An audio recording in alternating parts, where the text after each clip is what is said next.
Hello, everybody. If it's Wednesday, it's Warhammer, and that must mean it's time for another episode of Warhammer Weekly. Joining me, as always, is my own magmic invocation. It's Tom. How you doing, buddy? Hello, friends. You're my little flaming rock friend.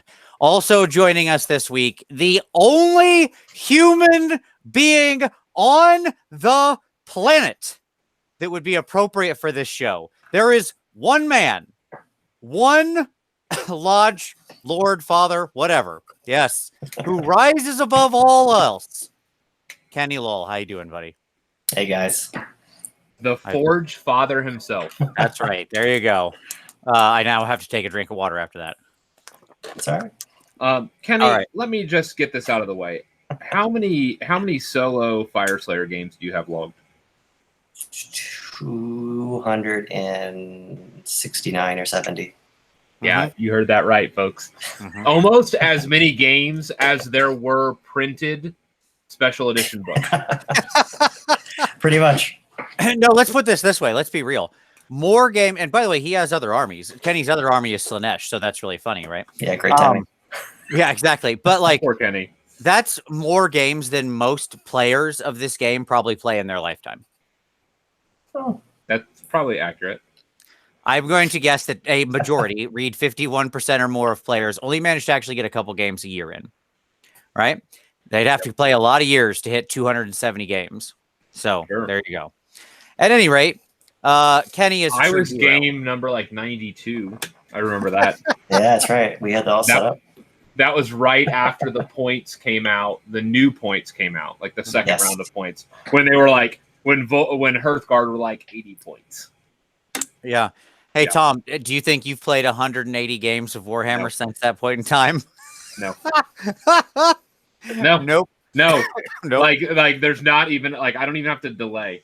Right. Because that was in the last 2 years. That would mean that I'm playing 90 games a year. I don't know. No. No. You thought about it for a second. You were like, oh, no, that's so many. Yeah. 90, 12. That's like 8 games a month. It's averaging near 2 a week. Yes, that's all you need to think. Just means we have a strong community. Yeah. It does. You do. It does.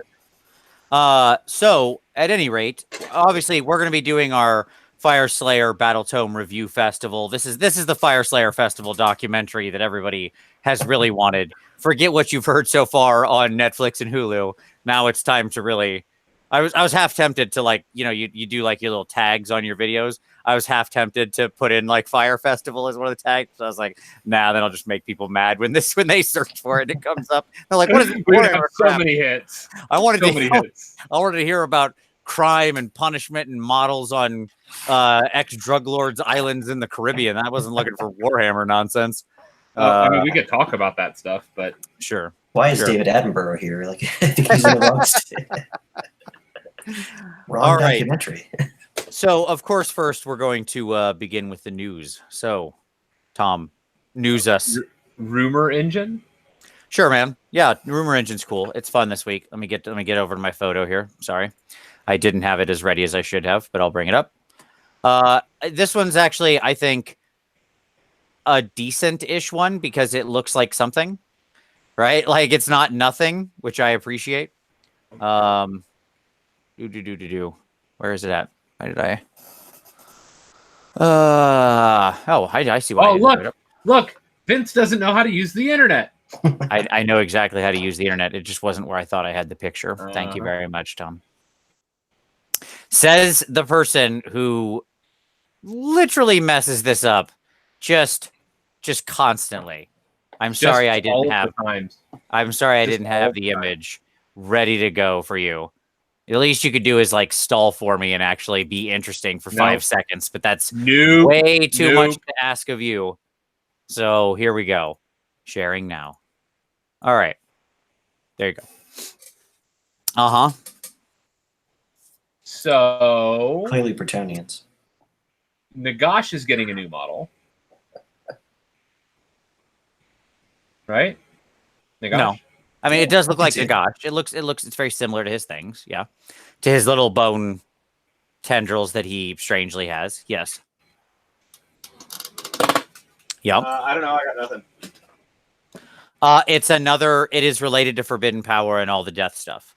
It's like another endless spell we haven't seen yet, or another piece of terrain we haven't seen yet that comes from that, or something related to that. We know Nope. Forbidden Power. I'm has a whole calling bunch of that new stuff. undead faction.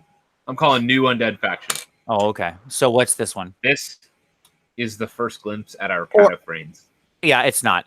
Or by the by, it's just actually the Tomb Kings are here, folks. Jesus. The God. reimagined highish construct Cetra is Lord Tomb King. Or Death is a it. very popular army, and Legions of Nagash has no endless spells right now for themselves. They'll have some. There's death themed things in Forbidden Power. So this could be just the endless spells they eventually re-release for Legions of Nagash. Relatedly, I heard rumors this week that later this year, Legions is actually going to get a new book. Sure. And we'll probably get the release of the endless spells with that. Right. And relatedly, that they will split Night Haunt out from Legions. Like completely. That's what rumor has it. Like, that's what I had heard. That's what Adele has been telling you? Yes. Indeed. So that's, I don't know if that's legit or not, but we better prepare for the Grimghast tears. If that were to happen. Like that, how do they fix Grimghast Reapers? Rip them out of Legions of Nagash. That's how they fix them. It's fine. I have less than zero of a problem with that, because death is too big, too weird. I've always hated the way Nagash has a complete stranglehold on everything. It'd be cool if some narrative event drove like Lady Oleander or whatever, away from Nagash and actually sort of split that allegiance. And there was reason for that. That would be super cool. Yeah. And by the way, just they'd still be allies because he still has ghosts he could bring in, right? It's just not all one big army. Yeah. Yes. I would hope she just gains more independence, right? Yes. Yep. I would think that that's probably the route that they would go. Yeah. So that was one of the rumors that I had heard. Another one I had heard is that our next book is actually Seraphon. Okay. Ew. Are you implying that this is a Seraphon thing? No, just simply that Seraphon is one of the next books coming in the next 4 weeks, estimated. And with the Sylvaneth book coming in June. Well, the Sylvaneth book will come whenever they do the fungus box. and the Reese or whatever. Yeah. Yep. Yeah, and I believe that was it was in June that's going to be pushed to. Sure. Makes sense. So, yeah, I don't, again, these are rumors, and so take them for what they are. Well, we'll have 2 big reveal shows in May, right? So we learned that because we know we have Warhammer Fest obviously coming up, and that's in 2 weeks. And clearly that has a very big show. That's one of their big shows of the year, right? Because it is the big show for Warhammer. It's their sort of convention. The closest thing they have to that in the UK. And for them themselves. And and then the UK Games Expo, is that what it is? Right? That's at the end of the month. So they'll do a reveal show on the 31st or something. So, my point would be it could be very possible that we don't see a lot of AOS stuff at Warhammer Fest because we got a lot during Adepticon. It could be more 40K. Yeah. It could be more other accessory focused. Well, the timing of the reveals has 40K before AOS. So we'll find out the 40K reveals. I think we're going to get the Sisters reveal at Warhammer Fest. Yeah, that's just my point. Could be Sisters, could be more Warcry, could be more of the what was it? Free Your Paints, the Matrix parody video they put up this week. They're going to reveal everything at Warhammer Fest, right? So that's going to be a big reveal. Which we can talk about that. Sure. So some of the rumors have been dropper bottles. Some of the rumors have been airbrushes. Another one that I just caught wind of is that somebody had mentioned that potentially they could do an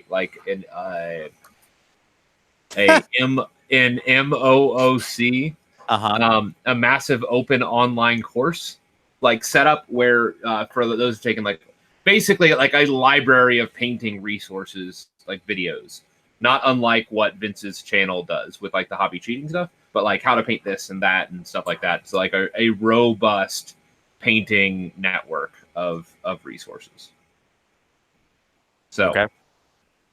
I don't know. Seems kind of underwhelming for that. I mean, always possible, I suppose. You're out of a job. I mean, you know what would be underwhelming? Yeah, okay. It's just I'm all right with that. A new paint range. That would be what's underwhelming here. Sure. Like nothing actually new, just a relabeling, renaming of some paints and some new bottles. Yeah, I mean, we'll see. It's, you know, like the thing at the end of the here's what I don't know. The thing at the end of the Matrix parody. Yep. Right? The last word on the screen is contrast. Yes. Right? Yep. Okay. I don't know what that means. Like so they're gonna teach people how to paint with contrast? I guess. Or they're gonna be different than everybody else. You know, I like it's just an interesting thing. Like an airbrush would be a good way to get about that. You can generally achieve higher contrast faster. Like GW's in-studio paint scheme has always been sort of famously low contrast. Yep. They're not high contrast schemes. Nope. Because they rely more on like edge highlighting and stuff like that and flat base coats. So like, you know, whereas with an airbrush, if they started doing like, you know, some zenithal priming and released a new paint line of like how to use their glazes in one coat and that kind of speed painting stuff, which honestly, I would be just fine with. I would be so super fine with that. Yeah, like I'm not gonna lie. Like I taught my daughter zenithal today, and she did. Like, there you go. Yeah. It could also be. So a couple people mentioned in the comments. This is a really good idea. They could be like breaking out. They could have a new paint range that's meant to more work in a triad, where it's like the, you know, more of like a base mid highlight thing. Or somebody else said blending paints. I'll tell you what that. I'll say exactly what that could be. They could have a new formulation that like dries really slow. Right. Oh yeah. So you can wet blend easier. Right. Yep. And that could be the way they're teaching people, which would be, by the way, I'm also fine with. Like the way that we all learn to paint right now of like base, shade, and layer highlight. There's nothing innately wrong with it. It's just one of the more inefficient ways to paint. F you. I love it. I love it. Okay. Well, it's inefficient and time wasting and like you have to work a lot harder to get good results. Now, that's not a normative statement. It's just an objective fact. But the reason that tends to be the way that we've learned is because it's also pretty easy to pick up, right? Because it's very direct methods that don't have a lot of room for interpretation or like technique or brush control. That is to say, like applying base coats is something that most people can do. Applying a wash is something most people can do. And then applying a layer back over top is something most people can do, right? And the paints in the layer range are thinned to basically go over the top. There's absolutely nothing wrong with it. I'm not in any way opposed to that method of painting. The fact that it gets people learning and it's gotten so many people to lose their fear and start painting is amazing. That's wonderful. And paint in whatever way, like I'm not banging on you for doing it that way. Paint however you like. If it means you're painting your models, then you're winning. And you get a big thumbs up from me in life. Seriously. But they could teach people to paint in a lot of other ways, is my point. Right. So sure. There you go. So that might be happening. Something along those lines. What else can we talk about? Let's look at the news. That's not the news. So obviously, like Slash is coming. Somebody said there's going to be a reveal at the Warhammer Championship store in Australia as well. Okay, interesting. I'll have to look into that. I was not aware of that. All right, cool. Good tip. Thank you, Cinderfall. So there is so Slanesh is like the hotness right now. Oh yeah, man. So what are both you are huge Slanesh heads. Yes. What are your initial impressions? All positive. I have zero reservations so far. I mean, we should talk about some of the things that they revealed on the stream today. Like, obviously, we've had some of the rules previews and stuff that was up on the community site. All that looks good. I like the idea of the claws punching for 5 damage. That seems pretty good. I like things that do 5 damage in general. Especially if I can up that number of attacks or have her piling in multiple times still or something, which is yet to be determined because we've suspiciously not seen her command ability yet. So who knows on that one. But if there's any way to up that attack number, I'm all about it. I mean, even 2 is good, but you know how it is. The army is going to be like, it is just going to reroll 1s to hit, like, just period. That will be a thing. Because every caster, all your heralds are spellcasters now, and everybody in the army who's a spellcaster and a herald gets access to the spell that basically makes everybody reroll 1s, sort of in a way. It targets enemy units, but then you reroll 1s against them. So just like that's a thing that's always going to be on, because there's no limit to the number of times you can cast it, is what I should say, right? Mm-hmm. They killed out the all the non-plastic parts of the range. They will confirm that. Although there's still some question to whether or not the Lord of Slaanesh on Worm is around still. They didn't really say anything about him. They just said that the range was all plastic, but they could have forgotten him. Who knows? I haven't seen a hard confirmation. What we do know is gone is the Chaos Lord of Slaanesh, the old Sigvald model. He's gone. And you know, there's no new mortals or anything. Great. Yeah. What were your thoughts on the no new mortals? I'm fine. I'm super fine with it. So I've always liked no leather daddies. No leather daddies yet, but we got Warcry. As they said, like there'll be some more stuff coming in Warcry. So cool. I'm sure we'll see some of that there. And honestly, I'm not hurt by it because I've always liked the demon side better. And I didn't need that much more stuff to paint. Like I got plenty to paint already. How much are you trying to pile up in your basement that you ain't painting? You know, like that. Everybody who's angry about. Here's my question for anybody angry about no mortals. Which, by the way, it'll eventually happen. They talked about that on the stream, that like it'll eventually happen. But like, are you at 100% painted? You got everything. You have 0 models waiting to be painted. If your answer is yes, okay, then I'm gonna be like, well, that's fair. You probably had some more stuff to stock up on. Now, even so, you're getting new demon models, right? And like, I understand we wanted some mortals because the other 3 gods had mortals, but frankly, that just means we'll be more synergistic. A lot of the stuff they've spoiled has just said like Slaanesh buff or Chaos Slaanesh buff in a lot of the stuff, which means it'll also work with Slaves of Darkness, which means it'll also work on Archeon, which means it'll also work on your Beastmen that are Slaanesh marked, right? Like a lot of what they have spoiled has said just like Slaanesh or Chaos Slaanesh or stuff like that, which I like because that means there's a lot of different, we actually have a huge amount of stuff we can pull in there. Yep. So, yep. I'm not as up to speed, but I think you covered a lot of it. Overall, I'm very happy. It sucks. I mean, I'm happy that it's out, but it also sucks that it's like right after my other main army came out. And now that I have like 40 Hellstriders or 50 or whatever, I have a lot of Hellstriders. So knowing that that is, well, you know, -1 to hit, it's good. Sure, that's a lot. I can't be proactive, so I have to be passive. And just well, they confirmed. Then you just doubled your unit options because they also confirmed that Hellstriders are split into 2 units now. On the stream today. Like the spears are going to be a different unit functionally than the whips. They're not 1 unit anymore. Did they confirm that's their punishment? Like the gash punishes the Night Haunts, and I always thought the claw spears are like guys that had what's it called, priapism when they died, and that's like how Slaanesh has immortalized them. So, I don't know. No, yeah, it's they come out on the stream. No, sure, yeah, no, they didn't mention that. But I love all the rules. Everything I'm seeing, like it's a depravity-thon. They're just all over the board on that. Obviously, they said that the hero cost of summoning will go up. No shocker there, as well it should, because we'll be dripping with depravity. Yeah, a lot of new points. Yeah. So, you know, like everything I've seen, I absolutely love. Very strong spellcaster. All the heralds becoming spellcasters is great. The contorted epitome or whatever. Yep. Which was like just the weirdest name for a model, but the 2 girls, the twins dancing in front of the mirror. Yep. Like rerolls natively all casting, unbinding, and dispel rolls, and is a double caster, and is not unique. By the way, that's not a unique model. So that's pretty cool. I mean, all that stuff's points dependent, right? So who knows? You just never know. Yeah, sure. If she's like 300 points, well, then it's a terrible model, right? If she's 300 points, it is unique. Yeah, if it's 300 points, it's the worst thing ever. If it's 100 points, it's the best thing ever. It's probably somewhere in between, you know, like, right. But everything I've seen thus far, I really like.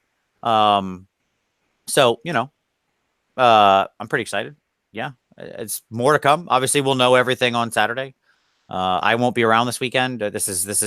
I'm teaching this weekend in Dallas. There's still one spot left. If you want to come join me, if you're in the Dallas area, you can still sign up. One spot. But I'll be in Dallas all weekend teaching. It's hilarious to me because I loved the. Did you guys see the piece with the Bloodthirster and the Keeper Secrets? That art piece. Yeah, man. Yes, I did. I think I have it up here real quick. Let me share it. Sure. Like for those, like it was just it is a stunning. I think it's the same artist that did the Bloodthirster against the Ironclad, which I have a special love in my heart for. Yeah, absolutely. On the stream, I think Ben mentioned that it's the same artist. Yep, there you go. Yeah, we'll lock on you. Don't you have the joke version, Tom? I don't know what you're talking about. Mm-hmm. Yeah, it's very funny. What are you talking about? Yeah. Okay. Ha ha ha ha ha.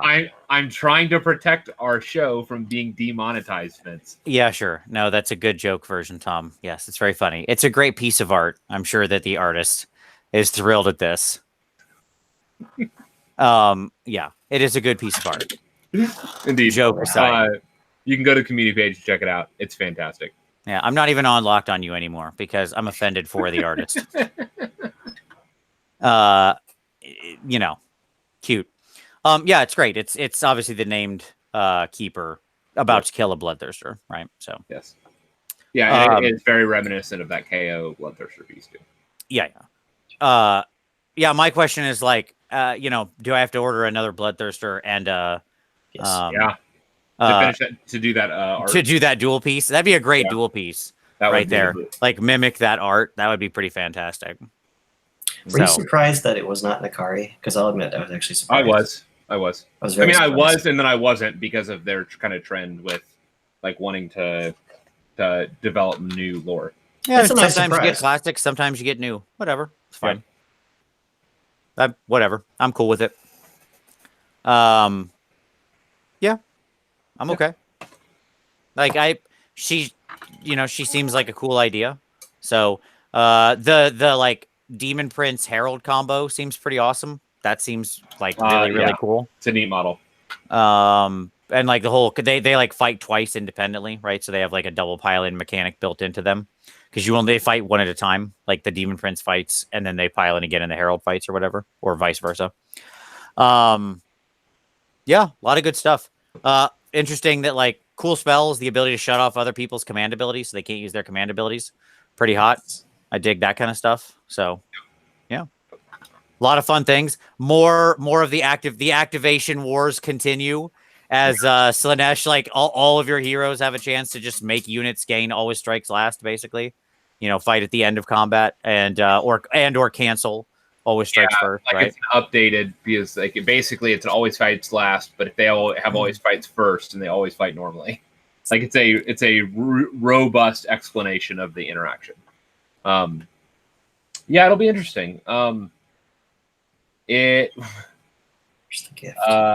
are very swiftly going to see the return of shooting.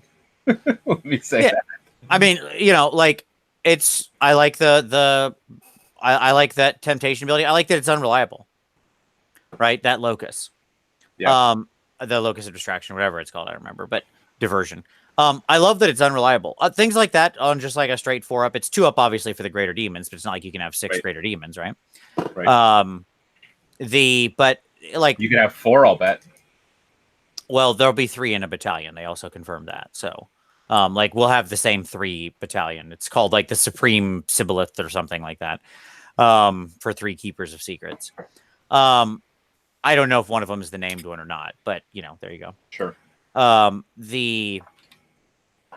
I like stuff like that that has a big impact, but is quite unreliable. It's a coin flip, because that becomes very hard for like Spike to abuse. Right. It's not an auto on button you can push, like say always swinging at the start of combat and then just doing it again because you feel like it. If I had to pick a mechanic, for example, that's eminently exploitable by Spike, that would be one. Not sure what you're talking about, but I just if I had to randomly grab a mechanic, I'm not referencing anything in particular. I'm just saying if we could all imagine a world where something like that happened, that would be a situation like what I'm describing. Do you really think GW would ever design? It's insane. It's insane. It'll never happen. But here we are. No, but that was a neat trick because I had talked about like the idea of Slaanesh having this like army-wide just fight at the start of combat. They flipped it on its head. Like they turned it around on me. They got flipped, turned upside down. Instead, they make everybody else go last, which I thought was pretty crazy. Like that's fun, or the chance to, obviously. So we'll see what the command ability looks like. A lot of people are like, "There's no more double pile-in." Maybe there is. Maybe there isn't. Maybe it's something new. Maybe it's not. We haven't seen it. They didn't say it wasn't. They were very cheeky about it on the stream. Who knows? The fact that the army can generate 3 hits off a single hit, like an army-wide rule that we have, like super Catechism of Murder. Well, only on units of 20 or more models. That's fine. Still not anything I had to work for. It's just there. It's true. I like trip hitting demonettes. That's pretty great. You're not wrong. I swung 30 times. I hit 40 times. I like that.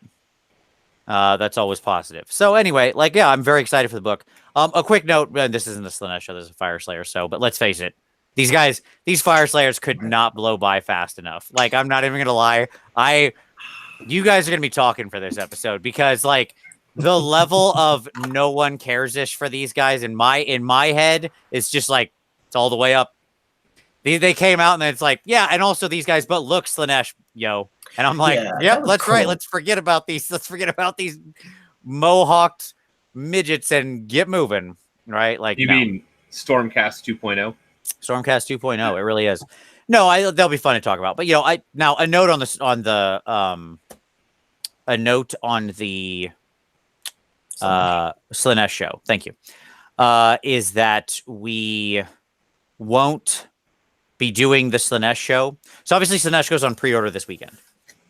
That means it comes out the weekend before Warhammer Fest. Right? So I'm in the UK the weekend it comes out. That's the weekend I'm teaching. By the way, there are still spots in the UK classes. 4th, 5th, 6th, 7th. Dark Sphere, London. Sign up. Do it. Links in the description. Come join me. It's going to be an awesome time. You're going to see me paint this giant and then enter it in Golden Demon the next weekend. Won't that be funny? Nice. So, but anyways, so it comes out that weekend, which means if you've done the math and I'm in the UK to teach, I'm obviously in the UK that whole week, right? We'll still do a show, but my wife is over there with me. To recount my teaching schedule, I will be teaching 8 hours on Saturday, Sunday, Monday, Tuesday. If I then say, oh, by the way, wife, love of my life, woman who I adore and has chosen we're doing a tantric. We're doing like a 6-hour Slaanesh show, right? I'm going to be murdered live on the stream. Okay, I will never make it back to the States. I want to see this. Best episode ever. Yeah, sure. So, needless to say, we will be. I mean, I won't have a chance to like get my book and everything because everything is shipping here to my house. We're not going to do some asinine long Slaanesh show. We're going to do it the next week. We're going to do an insanely. You will have to wait an extra week. We're going to keep edging you because that's what Slaanesh does. Okay, and you got to wait. You got to wait just a little longer. We draw it out, and then we'll do a very, very long show because I'll be back in the States then for the next week, and it'll be fine. So we can go all in. There you go. Okay, so that's just a note on that. So the Slaanesh show will actually be. Let me look at the calendar. Just make absolutely sure. It will not be May 8th. It'll be May 15th. There you go. I may have plans. We may have to bring in multiple guests. We'll see what we're going to do. So there you go. Okay. Yeah, exactly. Yes, that is true. What Keith said, I may have to swim home because I'd be thrown out of the plane. I don't think I'd make it to the airport, man. I think my wife would kill me there and then escape the country. Right. That way she's scot-free. It's just like she's out. They'll never know. Okay. All right. We good? We all understand? We're all okay with that? Wonderful. Yeah. Let's move on. All righty. Other news? This is where you start talking again, Tom. No, I think we're good. Okay, cool. Do you want to talk about the terrain? Because that's kind of a thing. Oh yeah. So we do have confirmation that new terrain is coming, seemingly associated with the new Forbidden Power. There's a dais coming, like some kind of fane, like a yeah, fallen fane. Yeah. So there's And then some looks statues or something, right? yes, and some statues. So it looks like there are 3 new terrain pieces coming. Yeah, basically this is the old internet doing its work. Some sleuthing as an international packing slip came in and leaked out on the internet with it had like a a bill of ladle or whatever. Yeah, like an import ladle that had or whatever it's called, bill of what ladling or whatever. I don't know. That's probably not what that's called. But it had like I think to see people at the border with like a soup spoon. with soup, yeah, that's how you get at the soup. Would you like this, right? Yeah. So whatever it's called, some kind of invoicey looking thing, and it had many thousands of pieces of terrain on it, right? So it's like clearly it's not an order for an individual person. Was it to be delivered to Tom? It was. It was about double what Tom would normally order for his terrain. So that's how we knew it was actually for GW headquarters. Thanks, guys. Lading, thank you. Is that how you pronounce that? There you go. Thank you. I think ladle's the soup. I don't know. Words are hard. But yeah, exactly. So that's the terrain thing. That's great. And yeah, it's certainly going to be. You said Forbidden Power, but I think it's Warcry related, right? Like it's the Warcry terrain. I don't know. I think it said Forbidden Power on the actual thing as well. Huh. Okay. It did not say Warcry, which was fascinating. Interesting. Yeah. So this may be the multiple terrain pieces. Like we saw 1 terrain piece. We may quickly learn that there were not 1 terrain piece you can take, but 3. Yeah, I don't know. I mean, it just seems like, whatever they actually release it under, it'll clearly be Warcry ready, right? Because we know that that's going to be a terrain heavy game. One would hope. All of the pictures they shared of the models fighting of, Scuba Steve team versus Beastmaster have all been like up and jumping and running around walls and planks and way up in the air and right. stuff. So, but if you'll remember the Shadow War box, and for that matter, if you'll remember the Kill Team box, both of them came with like tons of terrain, like way more than they should have. Sure. And I would anticipate when we get a launch here, we will get the same thing. Yeah, I don't disagree with that. I'm just saying, like, whatever it ships under, it will still be Warcry usable. Sure. Is my point. Like, they're doing that intentionally, is my point. Sure. Right? Yeah, no, I don't disagree with I don't disagree with that. Okay. Is it going to be very modular as well, like the 40K stuff is? Because that was nice with the Azerite rules. I wish. I don't know, but I hope so. Because, like, I'll just say this. I put that 40K... I don't have it back here. It's in the cell room. But I put that 40K stuff together, and it was beautiful. Like, it was a beautiful set of terrain to build. And I truly love it. I wish there were less tech pieces. I would save it for my AOS games. Because it is beautiful terrain. And it's like... And it's... like each level is like 10 inches or something like that. And so like if you get like 3-tier buildings, like they're huge on the table. Like yeah, sure. It is significant terrain is what I would say. And so I hope that we get something like that for AOS. Yeah, the modular nature is good. And as people have talked in the comments, and as we mentioned last week or whatever, the realm specific terrain boxes, right? That's yes. Awesome. Make it happen. It isn't just 4 packs of trees, by the way. Don't be trying to put 4 of those awful woods into a box and send like you did before and calling that the realm of whatever, whichever one the life one is. I can never remember. Gyran. No, bad. Gather up all the trees that are in existence, not real trees, the Sylvaneth woods. Gather all of those, melt them down, put them on a rocket ship, and shoot it into the sun. That's where those belong. You got some big budget here, buddy. Sure, it should be a project on par with the Manhattan Project. Like, to get rid of these woods. If they're anywhere on the world, they could be reconstituted, okay? We need, like, a Superman 4 Quest for Peace, hurling these things into the sun type of plan. So you're saying you really don't like the GW Forest? I'm saying that I wouldn't prefer them. Yeah, New Woods would be great. You want to really blow my mind with a Sylvaneth re-release? Make New Woods that are actually like models that are usable in a game. That'd be cool.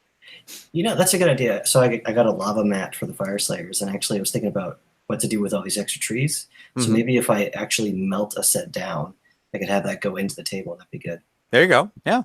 I like that idea. I like where your head's at, Kenny. I'm going to write that down. Now you're thinking. Melt wood. There's a slogan. Note made. All right. Yeah. So, but I'm excited for new terrain. I love the idea of like one of the pieces in particular said like fallen statue set or something like that, or it had a name, something like that, right? Cool. Yeah. Which I love the idea of that because that screams immediately modular, right? Because the other one was like some kind of citadel thing, like Fane, and the other was a dais. Yeah, so like if you got the dais and some fallen statues, start putting that stuff together. So maybe it's that the kits are all interoperable. Yes, thumbs up. Would buy. Like that's cool. Sure. I dig that. All right, and I hate terrain, but that shows you how excited I would be for that because I could bang that stuff out. That's fine. Okay. So I think that's all our news. Yep. Let's talk about our pick of the week. Gentlemen, Kenny, what would you like to share with everybody? Well, I wrote down a few things in case I didn't know when I was going to go. All right. Can I give an honorary shout out to our Facebook group first? Of course you can. Yeah. Of course you can. So it has, it hit when they did the pre-release, we hit 2,000 members. And now we've committed to creating something. I did dice twice before. I'm diced out. I would like to join. Some people have joined while we've been doing this here. Where right now I have somebody on the page who's designed a forge key to make the combined ruler, like the 9-inch ruler, and then it's 3 inches too. Like they're doing all that together. It looks really neat. So nice. I think the design is about done to look like a Rim Father's latch axe. And we just need to actually figure out someone to make it. So that's where we're at now. But it is a good group, and this is the Fyreslayer specific Facebook group, right? Yes, yeah, Fyreslayers. It's been a fantastic group. It started with me and 2 people back when it came out. I think one of them didn't even play Fyreslayers. I'm like, I'm kind of interested. And then it grew, and then then the handbook came out. Then it got cheaper, and all of a sudden we had everybody jumped on, and then everybody left, and back, and we're good. Hey, this is cool dwarves, huh? Yeah, so it's a good page. But actually, this might sound like a cop-out, but I mean this because I've never done this before. But Tom actually turned me on to, or pointed me in the direction to WhatsApp, which I know of, but I've never actually looked at before. Sure. So I did look at it for Fyreslayers, and like I should. They said mute it, and I should. But you should mute it. Yes. Yeah, the time zones definitely tell when you're looking at it because I'm getting up in the morning to go to work, and they're all like blah blah blah blah. But it's interesting. Yeah. So yeah, that's a good shout out, and like I will mirror that. I'll piggyback on that as a sell. Somebody had mentioned Kenny, and they're like, you ought to get Kenny on this, and so I shot him a link. But I just want to let our audience know that if you do, if there is any army that you are interested in, there is likely a WhatsApp chat for it. And it is and I want to encourage you all to like find the WhatsApp chat for your faction. And you could, if you, I'm trying to figure out the best way to do that. If you're on Twitter, that's a good place to just hit like a hashtag AOS, hashtag warmongers, and ask for the link.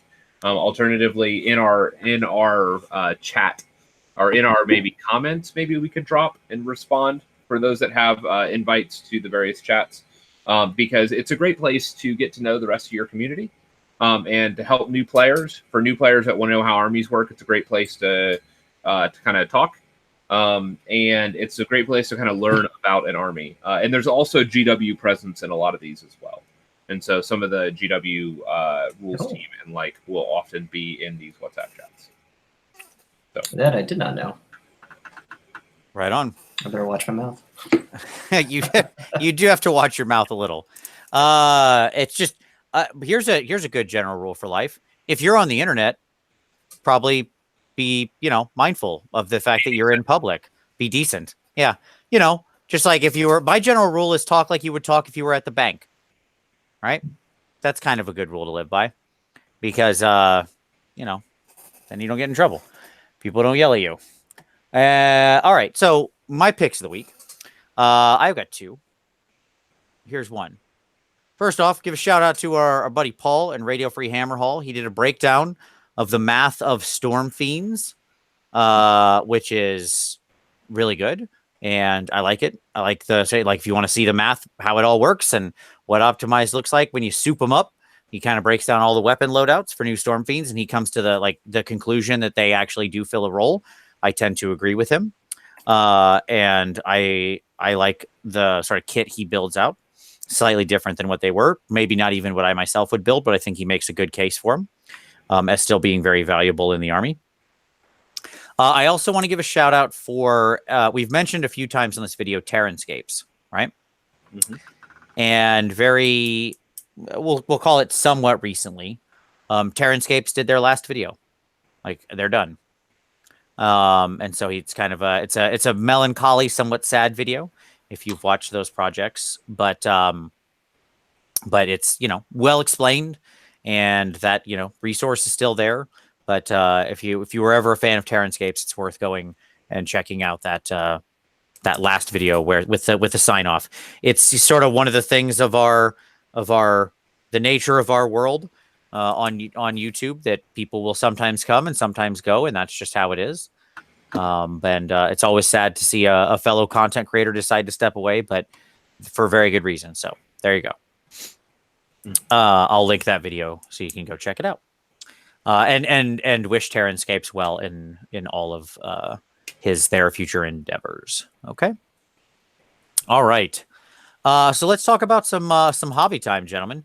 Kenny, what are you working on? Because you got 2 army releases here in the span of like 2 weeks, basically. What is on your table? It's mean. Well, with Slanesh, the plan is to get the book and the cards and all the stuff that'll be gone right away. Get that on Saturday, or as soon as I can. And then I'm going to hold off on models. I got 3 or 4 or 5 or 6 mini stop orders I'm looking at. But that can sit over there.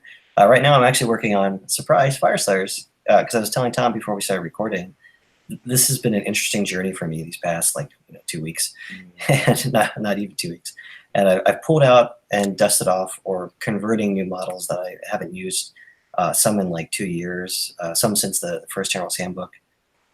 I equipped Fyreslayers with pickaxes and shields because I thought they looked nice, but I never ran them because I'm not going to hit, because I'm not going to roll 4, so, which isn't an issue anymore. So I right now I bought I think 3 of everything, and I have my first. Well, I have reasons. So there's the one to use. Then there is the one for just general terrain, table, things like that. And then there's like the comedy version. So I have one that is being made into a pizza oven with the salamander being Volcatrix, and then I'm. So to be clear, you bought 3 forges and 3 sets of the endless spells. Yes. Okay. Just want to make sure we're all on the page here. I knew what you meant, but I wanted to make sure that our audience was still up with you. Yeah. Okay. Continue. We didn't get much. Hold on. Damn it. You're okay. I'm just going to say this. Thank you, Kenny. It's rarely that I get made to feel not abnormal in my purchasing. So thanks. Continue. Yeah, I just spread the love around, So right in front of me are various Fyreslayers. I think where I am now with the heroes is because we didn't get any new models or new units aside from the terrain and the prayers. I have tried to change some of them. So I found I wanted a remaster, try to put the damn camera doing this. So I found the Hearthguard bodies actually are pretty good from that, the way that they're built. Mm-hmm. So I'm trying to do that conversion. I got a 5th Magmadroth to use in case I do that one lodge, but also to just modify to convert a little bit. So I've started building part of that, like some of the legs. And then I finally actually got, it's over there though. I finally got, do you guys know the company Spellcrow? Yeah. And they have they do a lot of really nice dwarves. And I've always liked the dwarves, and I have pretty much all of them, I think. but they had this forge piece that came out a couple weeks ago, and Noble Knight Games is now in our backyard, and I ordered it from them, and I went to pick it up at the store, and it says metal miniatures, like metal miniatures, and then a resin forge. I'm like, okay. But when I pulled it out, it was actually, they're all resin. So that was a very nice surprise. So there's one dwarf who's swinging his hammer up over to pound on the anvil, and he's resin, so it's a lot easier to work with. So because I have a couple of Grimrats I'm trying to convert to have that pose, and then I want one with a cape, the Thermorata cloak to fly around. Oh, sure. I want to try and get it done before Brew City in a few weeks in Milwaukee, but I don't know if that's going to happen. But so I found that, so that's actually been really nice. So I'm in the middle of converting that and working out the width of those arms and the Grimwrath bodies to try and make some different Slayers. I don't want to do any of the dispossessed models of the classic dwarves. Just I feel the look and the bulk is too different. Gotcha. And I don't have, frankly, the talent or the patience to actually try and make that work. Nice. So what I'm hearing here is there is a lot of stuff on your hobby table. It's a full. You got a full clip loaded up. That's what I'm hearing here. I do. There's all these dwarves. I've bought in so many sets of the Shadespire or the Underworlds kit to either use as alternate poses or to cut up as pieces, just like cut in half. I don't know. I have a lot. It's so funny. It's so funny that you say that because my mini stomp order arrived today with another. I'm jealous. 20 Hearthguard. I'm sure we'll get onto that real soon. Yeah. And I want another box of the Chosen Axes for the Shadespire stuff for conversions, and all of my terrain and my magma invocations, and I'm actually putting all that together, and I'll talk about some of that. I'm finishing up on the forge now. Well, that's your time right now, Tom. You're next. Go ahead. Well, that's what I'm doing. I was trying. Yeah. So like that's what I've been working on. I agree, Kenny, that like, so I have a lot of models like Kenny does, maybe not as many as Kenny does, but I like, it's interesting how much converting this army kind of lends itself to, because of how, on one hand, how odd the poses are on occasion. And on the other, just how there's a lot of opportunity is what I would say. And there's some, So I'm enjoying that, and I'm enjoying kind of brainstorming all the different ways. I think I'm gonna magnetize like a bunch of Magnadroths, so I can just have any set of combinations. Sure. So you can kind of put any characters you want, either on foot or on the magnetize. Top. Yeah, because actually, like if you use the platform, like the standing platform, you could like if you convert a bunch of like Rune Sons and Rune Father, like you could literally like basically have any combination of any of them by having just like 4 Magnadroths or something. Yeah, sure. Or 5 technically, but because you just have different people standing up on there, right, and then you have you've got a base made with a little magnet in it that you could just drop them on when they want to go on their like 32 or whatever. Well, and the legs come too for like the father and the son. You get like the same set of legs, so right. you can do that easily.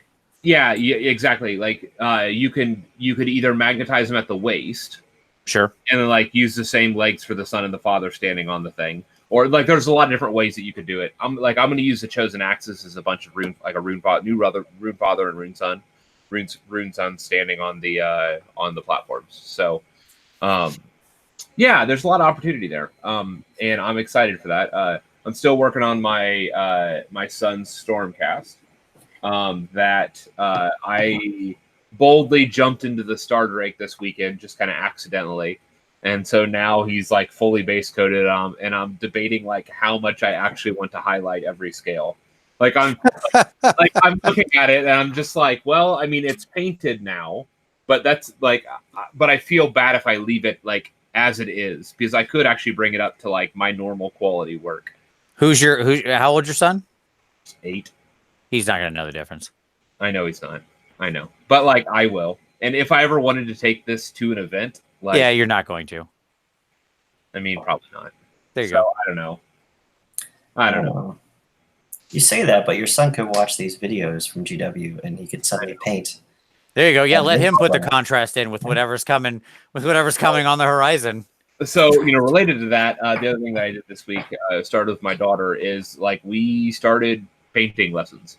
And so we set aside an hour and walked through the airbrush, and I walked through all the basics of it. And she began like practicing spelling her name with airbrush and doing transitions. And then she primed her first model in Zenithal. So Nice. she's well on her way, and she's like, "What else can I do?" And I'm like, well, I got a lot of terrain. Let me see what I can pull down. Sure. So I'll Load teach that up. dry brushing. Yeah. There you Load go. that up and teach dry brushing. So we've begun lessons. And this is the outset of another pretty significant project that I can't wait to reveal to our community. But I'm not ready to do that yet. So Okay. That's fine. Wow. So, all right. Both of you have very full hobby slates. That's exciting. Mine is not, for reasons. For multiple reasons. Mainly because because I've got to go teach this weekend, and then I'm actually traveling part of next week before I then leave to go for the whole week in front of Warhammer Fest. So I'll be in the UK. So I have basically very, very, very little time to hobby in advance of Warhammer Fest because of all the travel. And I don't really want to start any new big projects that I'm not going to be able to finish. I have all my other Golden Demon entries finished up. I find myself beyond eminently nervous about all that stuff, of course, as always. But they are what they are. And so I'll take those over. And so the question has been, what sort of interesting, fun things can I do that are smaller projects? So I painted a little Skaven assassin. I didn't bother to post him, but he was just he's the double claw guy from that I picked up at Adepticon from Wartime. I painted Harry the Hammer that I also got there. He got his Slanesh colors on. I shared him earlier today. I had finished him up last night. So I'm going to use him as a Lord of Chaos Mark Slanesh because you know that's still a thing. So seems quite appropriate. Old Harry's ready to hammer for Slanesh, and he's like, they call me the Hammer. That's right. Yeah, yeah. We all know why. Okay, so and then I primed this person up, so I'm probably gonna start working on him. I've decided I'm gonna use him for fantasy. He'll be like a little chaos sorcerer on foot for Slanesh. Again, like one of the Slaves to Darkness thing. I'm just trying to build out those units since I don't have a huge amount of Slanesh based stuff. He's very fantasy-ish already, but like I cut off his little pistol that he had and I replaced it with some scrolls and stuff. So that was a techie thing. And then on the back, I got rid of like the vents on his backpack and replaced them just with more skulls because that seemed appropriate. He already had like 5 skulls. Moving to 7 seemed reasonable. So there you go. What did he have in his hand? What did you replace? Just a little Slanesh symbol. A little Slanesh. Slanesh taps you to read. Yeah, exactly. Yeah. Forget sex, kids. Read this. Exactly. So yeah, I think he's like, once you get rid of that, there's not much on him. He kind of has these little pipes, the little breather tubes out the side of his mouth, but like whatever, it's fine. He has tubes. It's cool. Nothing wrong with that. I think we can handle that in our fantasy setting that has plenty of sort of pseudo tech going on. So there you go. So I'll probably paint him a little bit just in the few days and times that I have, and I'll finish him when I get back. He's just a fun project. Yeah. So that's what I've been working on. And then obviously when I get back, it's going to be all Slanesh all the time, baby. Like Warhammer Fest over in the clear. Most of my competition stuff will be done. There's a few more pieces I want to do over the summer, but for the most part, it's Slanesh. Got my order in. The 3 keepers are loaded up. We're going to start with 3 because I've already got 3 ECOS, 3 exalted keepers. They're back there. And they're basically the size of regular keepers now. So I can have 6 regular keepers. It's important to have 6 keepers. You put 4 on the table. You need enough to summon 2 more. You want to be ready. So yeah, there you go. Yes, thank you. As Chaos Undivided just said, all the Chaos, all of the Skaven dudes have little tubes and breather masks. Exactly, super legit. So and then obviously I've got everything else, new because I got to get all the new stuff. So, but I'm actually I mentioned it earlier. Like I get it why people are kind of sad about the mortal thing, but at the same time, I'm really happy that like the big demon army I have is hold on because valid. you've been hyping up leather daddies.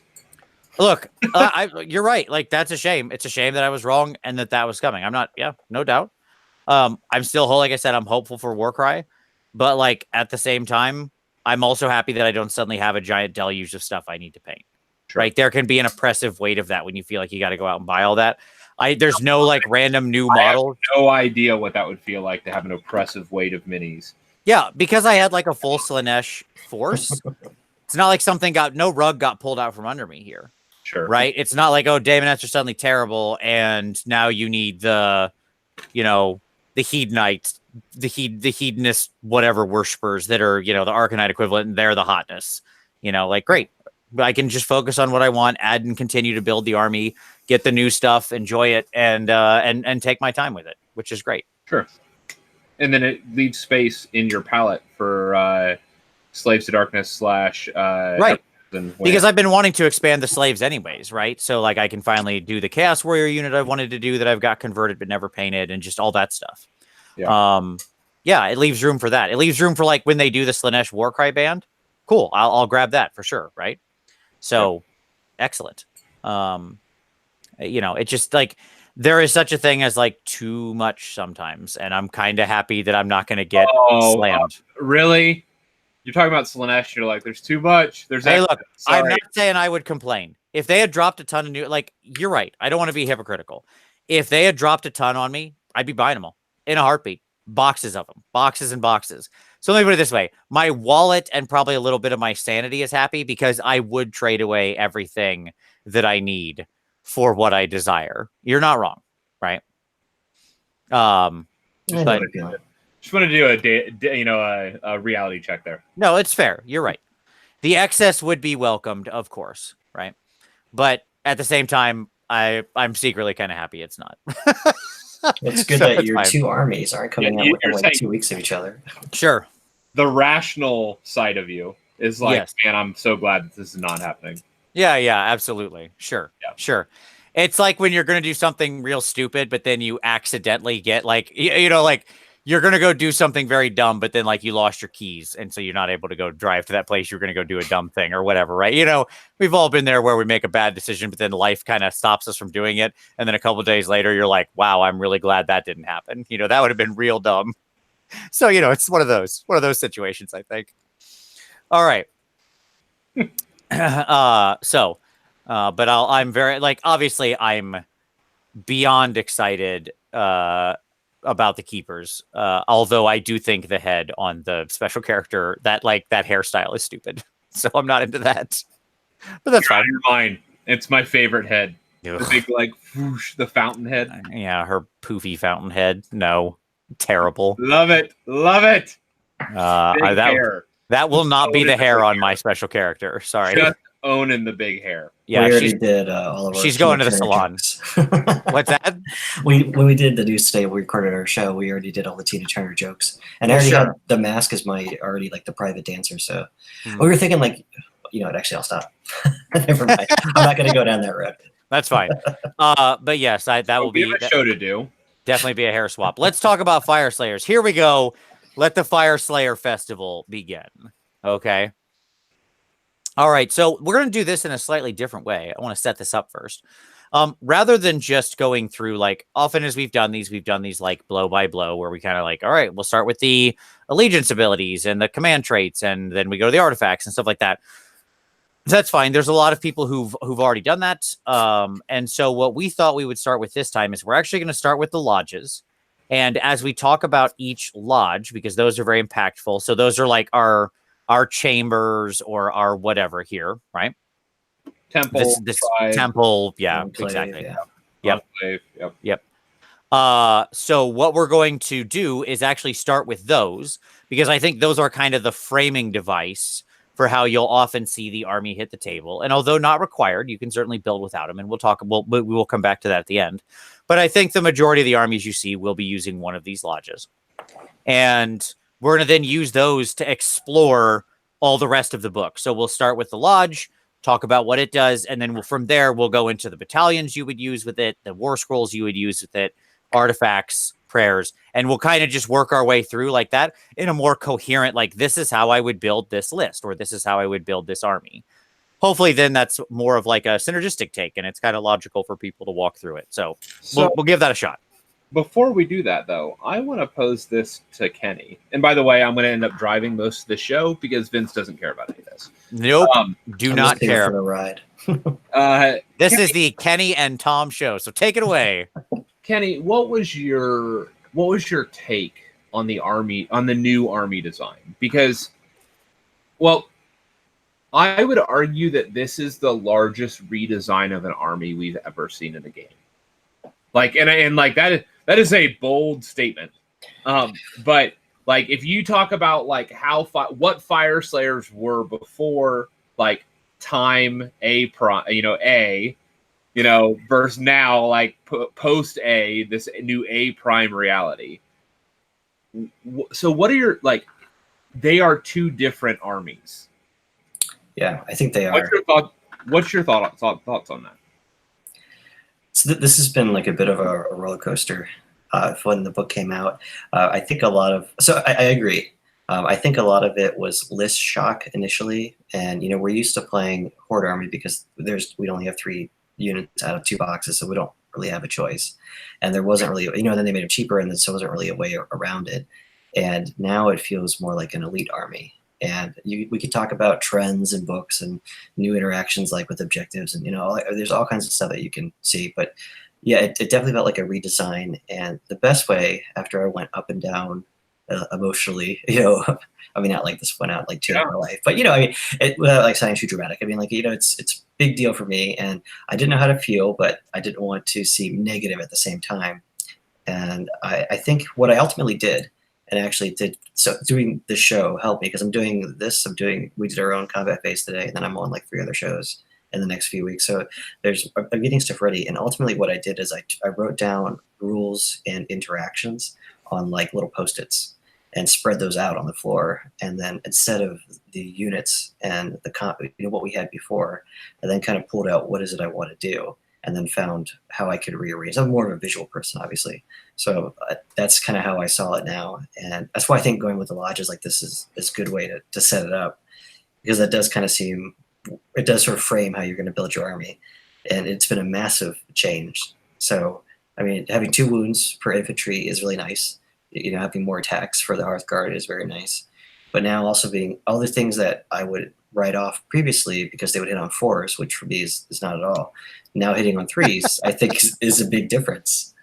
And yeah, there's a lot of potential, but it's I feel like very few things actually just slid over. Like everything has been kind of picked up and dropped back down.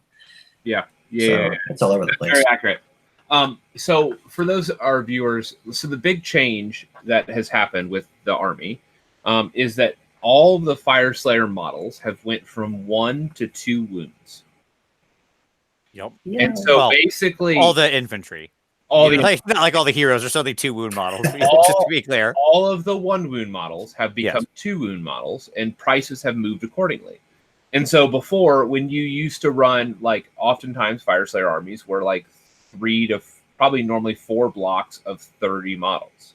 Like that was a very common world that we lived in. And within a bunch of foot heroes. So you're looking at an army of 130 models. Like that was just a very 125 models. That was a very common world that we lived in. Now most armies will be a total of 50 models or so. And where you used to run blocks of 30, you're going to now suddenly find lots of blocks of 10 to 15, maybe 20. And so for those that are used to building and playing this army, we have went from a horde army to an elite army. And I think that your description of an elite army, I think that it's accurate for the new world we live in. Because how I've described Fyreslayers is they are now Stormcast on 32 mil bases.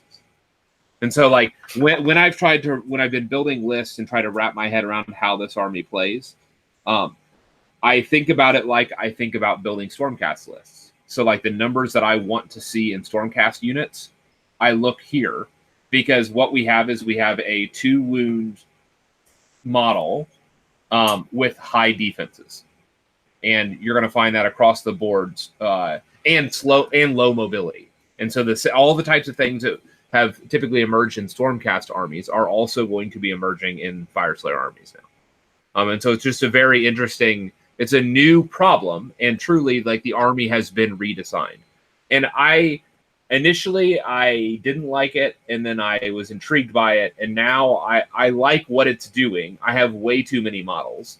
Like, I could field like 6,000 to 8,000 points pretty easily of Fyreslayers, like without breaking a sweat. But Apocalypse. yeah, but it's like, it is a new world for Fyreslayer armies, and they will play a little bit differently. For example, just as a brief throw, like Hearthguard Berserkers, 15 of them will be as tough as an old unit of 30 Volkite Berserkers. Sure. Yeah, or tougher. Like same wounds. They arguably have the same save or better because of the stacking saves that are in the army. We'll talk about, and they're all on 4-ups. And so, like, the 15 and those Hearthguards are 360 points for 15, which is your price for prior Volkite Berserkers for 30. And so, like, for me, that's been the measuring stick of how they play and where they've been at, and then going up and down from that unit size. So it's been interesting to kind of do the math on that. But let's jump into the new. As for Allegiance, let's do Allegiance abilities. As for Allegiance abilities, I want to mention this briefly. They still have all the runes. They still strike runes. They get each rune once per turn, or once per turn per game. They can strike a rune on a 6-up. It's enhanced. There are ways to get that to 5-up, but that's not going to be real normal. And most of the effects are the same. Hand axes in the army just have generally been nerfed across the board. Hand axes were 4s and 4s previously. They've went to 5s and 5s now by default. And when you use the rune, instead of getting your hand axes larger reach, the hand axes now just go to 4s and 4s. So the rune basically just returns hand axes to their prior hit and wound, but no increased range. And so basically the hand axes are as worthless as you'd expect them to be. It's the kind of thing where I almost wish they didn't have them. Like, just because it feels like it's going to end up being a lot of dice rolling that doesn't amount to very much at all, but that's fine. And you're less models in a unit now too, and so you went from like 30 hand axes to like 15 on 5s. Right. You're gonna be rolling dice a lot to just like, okay. I mean, everybody's shooting attacks. That's cool. It's a couple wounds here or there. It's just gonna be a lot. It's a lot of extra dice rolling for probably minimal effect, right? In most cases. That's exactly right. And then the other big change was that their prior Battle Shock immunity rune is gone. It's just a bravery buff, and if they roll really high, they get Battle Shock immunity. Right, you have to strike the 6. Yeah, and the movement one. Oh yeah, go ahead. That cut our legs out a little bit. Pun intended or whatever. that was really the big blow for me when I went through these. Or kind of a surprise, I guess, is it used to be 4 inches, and then in advanced you add 4 to the charge. Now that's been cut down to 2 and 2. So that was, all these things into the mix. The first few days we're still kind of, I think, shaking things out of the pot and figuring it. I wish I could play as many games as the people have played already. My time has not come yet for that. But over the next few weeks, there definitely will be lots of games. It will be here soon. And although I think we'll find that we've got plenty of options to restore some movement as we get through the lodges and stuff. And I'll say this, like, I'm fairly positive about the book. I think that it has a competitive future. And so, like, I understand your concern, Kenny, and especially for somebody who has played from the beginning with the intensity that you have. Let me offer a word of encouragement. I think that this army's probably more competitive, arguably, than it's ever been. It's funny because as somebody who admittedly doesn't care about this army very much and hadn't, thought about it too deeply, like, just, total honesty, right? I forgot how small this army was until I was rereading the book, and I was like, oh yeah, that's right. This is like, they have like no units. I forgot just how small this was. This is like an Iron Jaws size army. Yeah. It's just, you're very hero heavy, right? Like, there's so many different builds of your heroes, but like they all amount to the same hero. It'd be like if suddenly my mega boss had like two or three different ways to be a mega boss and could be on like 2 or 3 different maw crushes. It'd be the same army, right? Pretty much, yeah. If I suddenly got a mega boss elder and a mega boss, we don't have a guy with sticks. youngling. Mega, yeah, sure. If I got the mega boss, mega son. Yeah, it is quite a small army with quite a small selection of units and battalions. Probably a lot of comments. You know, like the thing that hit me when I opened this book was the fact that we still only have 3 battalions, functional battalions. We have the mega battalion that nobody can actually play, but they basically just updated our original 3 battalions and they gave us 0 more. Yeah, and that was the big hit for me. Like, you know, FECs run around with like 8 to 12 battalions or something like that, and Fyreslayers are sitting on a big fat 3. You know, which like, is funny because it's not a completely incomparable number of units, right? Like they have a little more, but right. Their army is also not massive. Right, but like at the same time, like there's a lot of concepts that get introduced in this book that you would expect would be battalion worthy. So like I could have imagined like a Doom Seeker / Grimwrath heavy battalion, because they're heroes but they're not leaders, so you can have any number of them. Because that's a thing now. Yeah, you know, we talked about Karnak being like this trailblazer and the only one.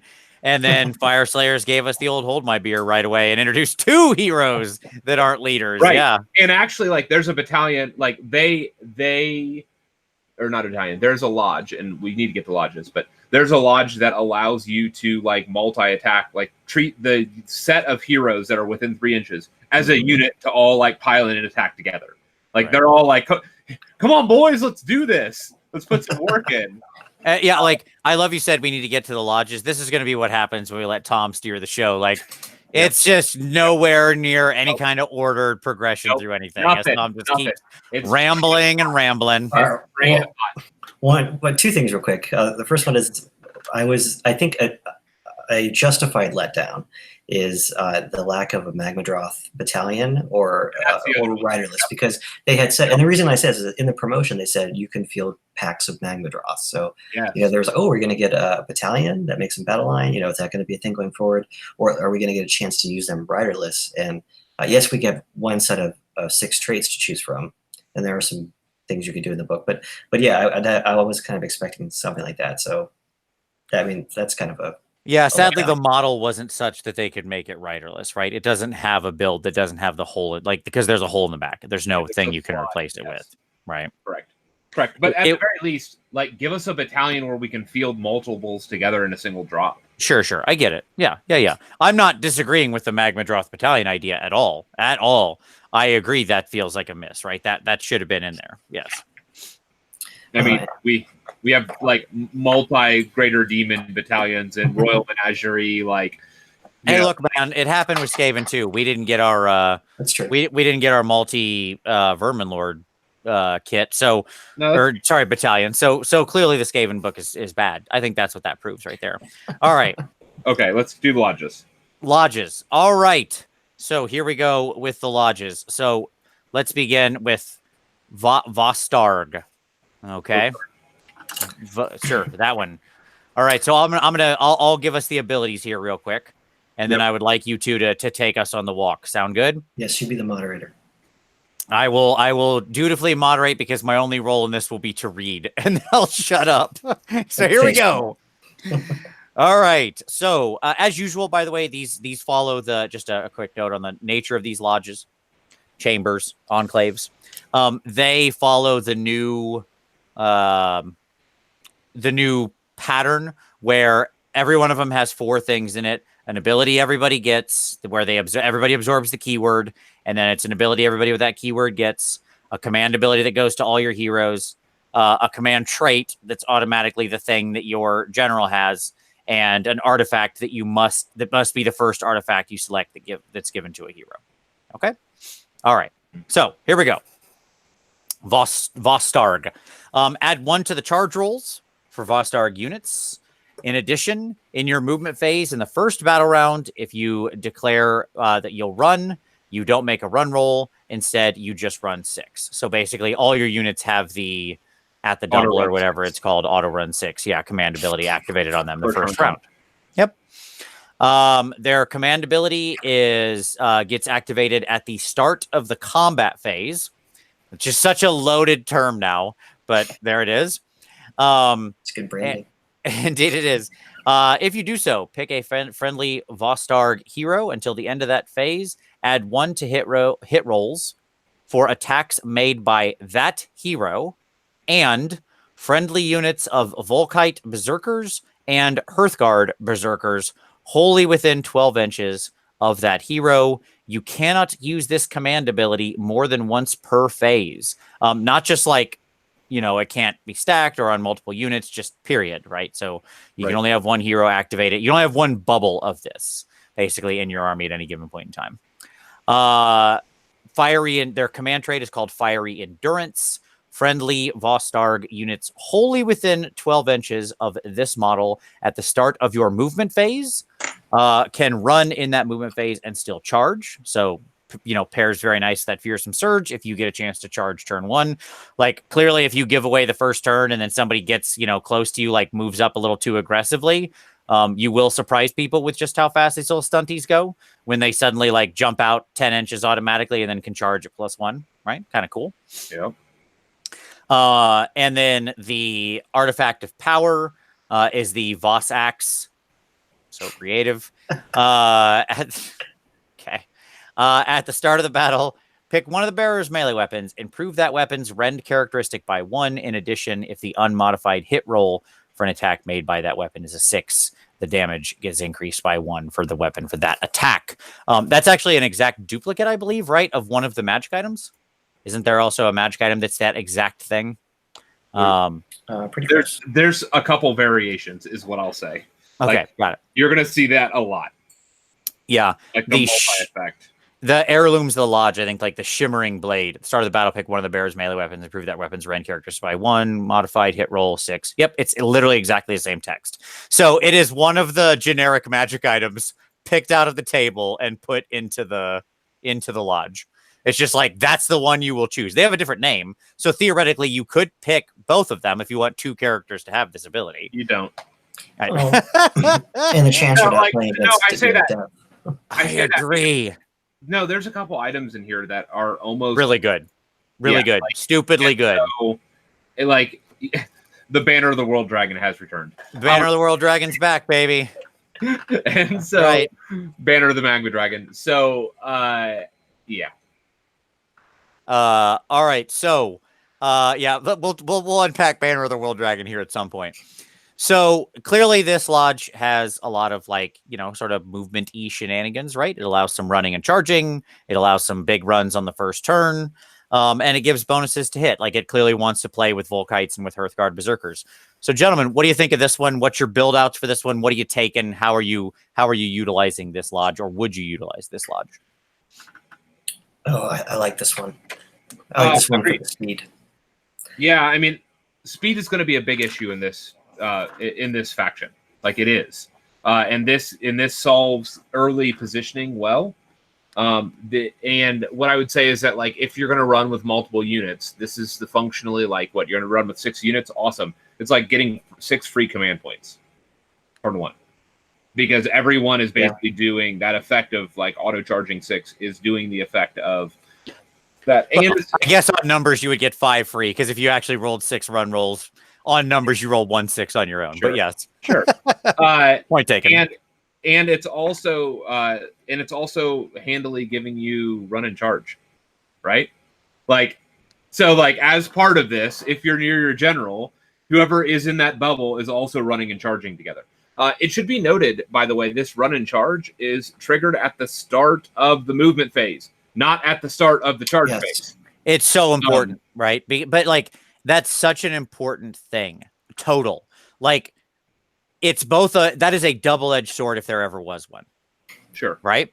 Yeah. Because your point, I think the initial point you were going to make by not being at the start of the charge phase is, as long as they are in that bubble, right? If in turn 1 you've set up, right? You can set up to easily have these things be true. You could probably fit 2 units in that bubble, right? Depending on their size.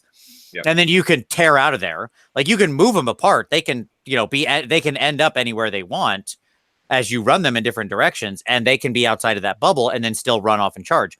However, the key is, because it's triggered at the start of the movement phase, in latter turns, if your hero hasn't positioned himself well, it's not going to be easy to trigger because you can't move into it later. That's exactly right. Yeah. But what I'll say is this: it's really a big deal if you have like a foot hero as your general and you want to send Magmadroth forward. Because suddenly, though, those Magmadroths off the line in turn 1 are 18-inch move. Yeah. Yeah. So like they're getting in. Like, I hate to tell you, they're getting in top of 1 because the other generic ability here is +1 to charge. Right. That everybody in the army is getting, period, all the time. That everybody's getting. And so like, so my first low-hanging fruit pick here is a pair of Rune Suns on Magmadroth. Okay. So the Rune Sun on Magmadroth has traditionally been not a hot pick. He has been a tax. But the new hotness with this War Scroll is the Rune Suns are always competing with one another to like do well, to go get some. And so the consequence of this is that they have a rule that if there's another Mag Sun within 6 inches of them, each Mag Sun gets to re-roll all hits. Yep. It's one of the best, I think, lore changes. That and the Urgle change, like they did a really good job. Sorry to interrupt you. They did a really good job. You're good. Of changing 2 of the rules that were. Because there's some kind of silly. This is from the era of when like it was like I think it was the first army that came out, so it was kind of silly in ways, and they addressed a lot of that.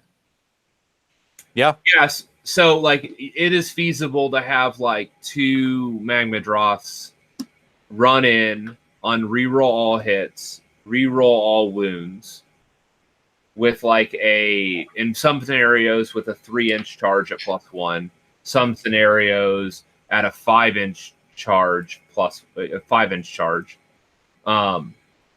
You can be wounding on 2s, and when you have the creep, if you have the runner, and then there's lots of things you can do. Reroll hits, reroll wounds. Oh yeah, and be on a 2-up reroll 1 save. Yeah. Like but I mean, like you're getting to a lot lot, but you're not unpacking how that's happening for people, right? So we should really like break this down some. So the Orac Rune Suns, I agree. I actually like this guy quite a bit now. So the Orac Rune Sun, just to like, I'll be the numbers guy here, right? He's your standard 12-inch move, 14 wounds, 4-up save. Okay. And importantly about the Orac Rune Sun on Magmadroth is that he's also the cheapest of this pack of Magmadroth riders, right? He's 240. So he's not very expensive. I should note that like that reroll all hits that he gets if he's within 6 inches isn't just melee. Like it is melee. It's him and his little buddy, right? But notably he comes with this one attack that's like that he has. It's the dude with the javelin, right? So or he can also have an axe. Well, the javelin, his little like Wormslayer javelin that he gets, right? Yep. Does an additional 2. It becomes D3 plus 2 damage against monsters. Now, normally, who cares? Because it's a 4-up, 3-up, -1 weapon that you get 1 attack with. But if you're re-rolling all hits and wounds or having a bonus to wound, right? If you're 4-up, re-rollable, 2-up, okay, that actually becomes pretty reasonable. It should also be stated that this dude's like command ability, like is all about charging, right? Yes. Yeah. And when he charges, he does like D6 mortal wounds on the impact. Basically, he gets a 2+ D6 mortal wound impact hit. So like a couple of these guys shooting across the board, throwing their javelins, doing a bunch of big damage to monsters. They would be able to throw if they ran. Depends on how far they got to go, right? In this build you're describing, you don't necessarily need to run. You could, and then they won't be able to shoot, but they could also just move up, shoot, and then charge, which they're still going to have +1/+2, reroll hits the whole way, big bonuses to damage, mortal wounds on the way in, and then reroll all their hits once they get there. Not bad. You could trigger that command ability because with a battalion you'll have 2 command points to do like D6 mortal wounds on each of their charges. Yeah, do it on both. And if you really wanted to gild this lily, there's a mount trait that you could select that lets you also roll dice and do mortals on 6s on a charge as well.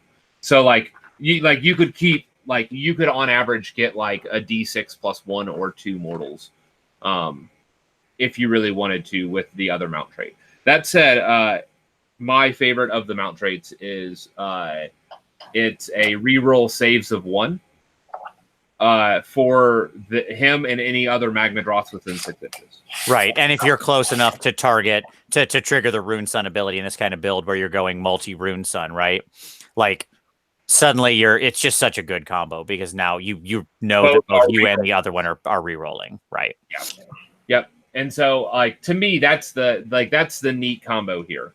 Is to have an alpha force that can literally jump across the table and hit hard and do a ton of mortals and do a lot of damage, all re-rolling hits and wounds. Like they can get in it.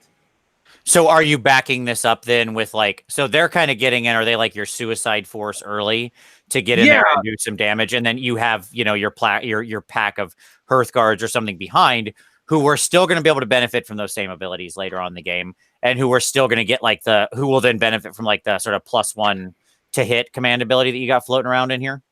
Yeah, I mean, so what I would say is, what's so fascinating about this combo is that you don't have to give up offense to get or defense to get all this offense.